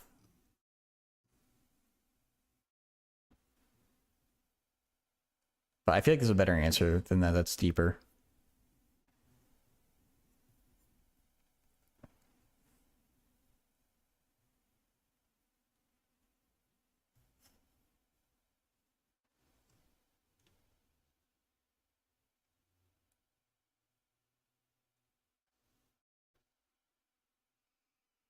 All doubles into one of two parts. Yeah, I don't like the after spending enough time on it, I realized that I guess if we make A and B be real just for ease of drawing. There's a weird thing where if we measure, it's like the book was taking the approach of using local polar coordinates around each point here. And so if you measure, let's say that's A and that's B. If you measure A from 0 to 2 pi and B from 0 to 2 pi, that produces this branch cut here. And the reason that like this area over here is fine is that there's actually like two discontinuities, but they add together and make it whole again. It's because like B jumps, but also A jumps. So it's like a weird thing where they like compensate for each other, and it took me a long time to realize that. And then like you could get the other branch cut if you measure A from minus pi to pi, and then B can still be from 0 to 2 pi. That's how you get the branch cuts that go out to infinity. So it's like stuff like that. I just had to stare at it for a long time and play around with it.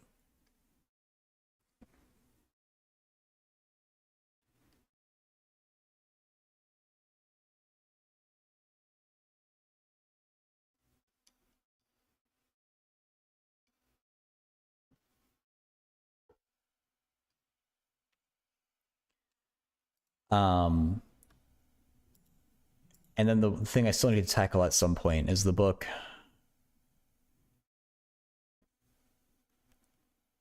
went on to analyze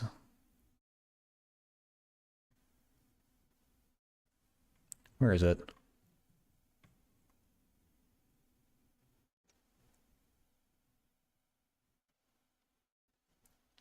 Inverse cosine. And then that's where the wheels really like fell off. They're doing a thing where like you start by analyzing the inside of it and you kind of work your way out. But I couldn't quite follow all the steps that they were doing.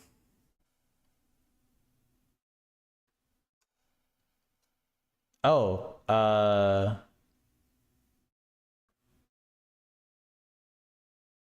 I don't know what question you're talking about, but you can talk about whatever question you want.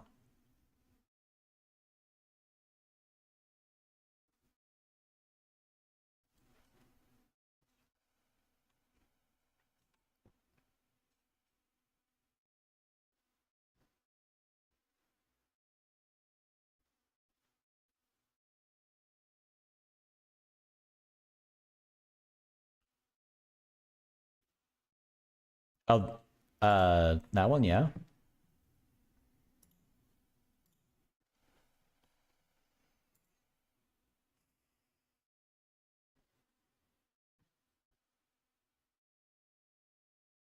Yeah, the square root.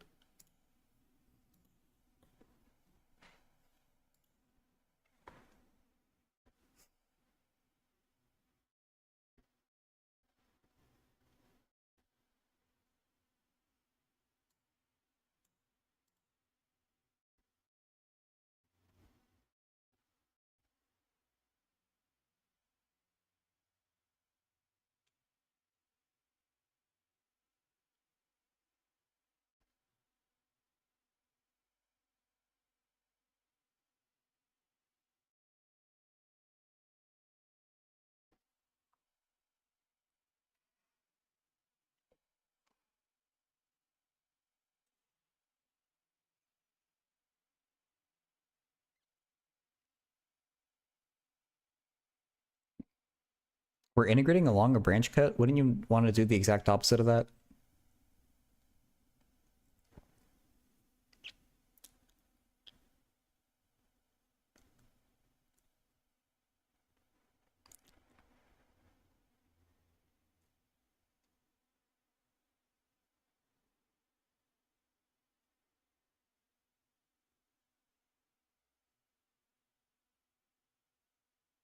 Uh, honestly, Brian, I've gotten kind of tired. I'm probably just gonna end the the stream soon. So I feel like if you did explain it to me, I'm just like, I'm gonna have a hard time like following it.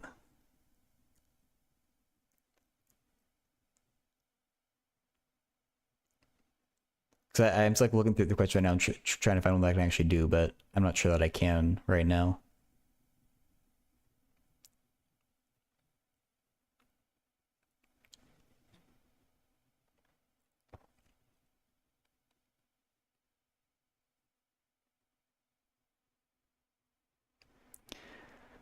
Um, yeah, fuck. I think let's just end the stream here. I think I have a lot more math left in me without a break, so yeah. I said it towards the start of the stream, but my schedule this week is going to be out of whack. If I do stream the next few days, it'll be at weird times. Because I got some family in town and I want to hang out with them. So yeah, I'll definitely be streaming on Saturday. I'm making plans for that, but for the days between now and Saturday, I don't know. Yeah, so I'm gonna cut the YouTube stream off here on Twitch. We'll look for a raid. People here on YouTube, thanks for being here.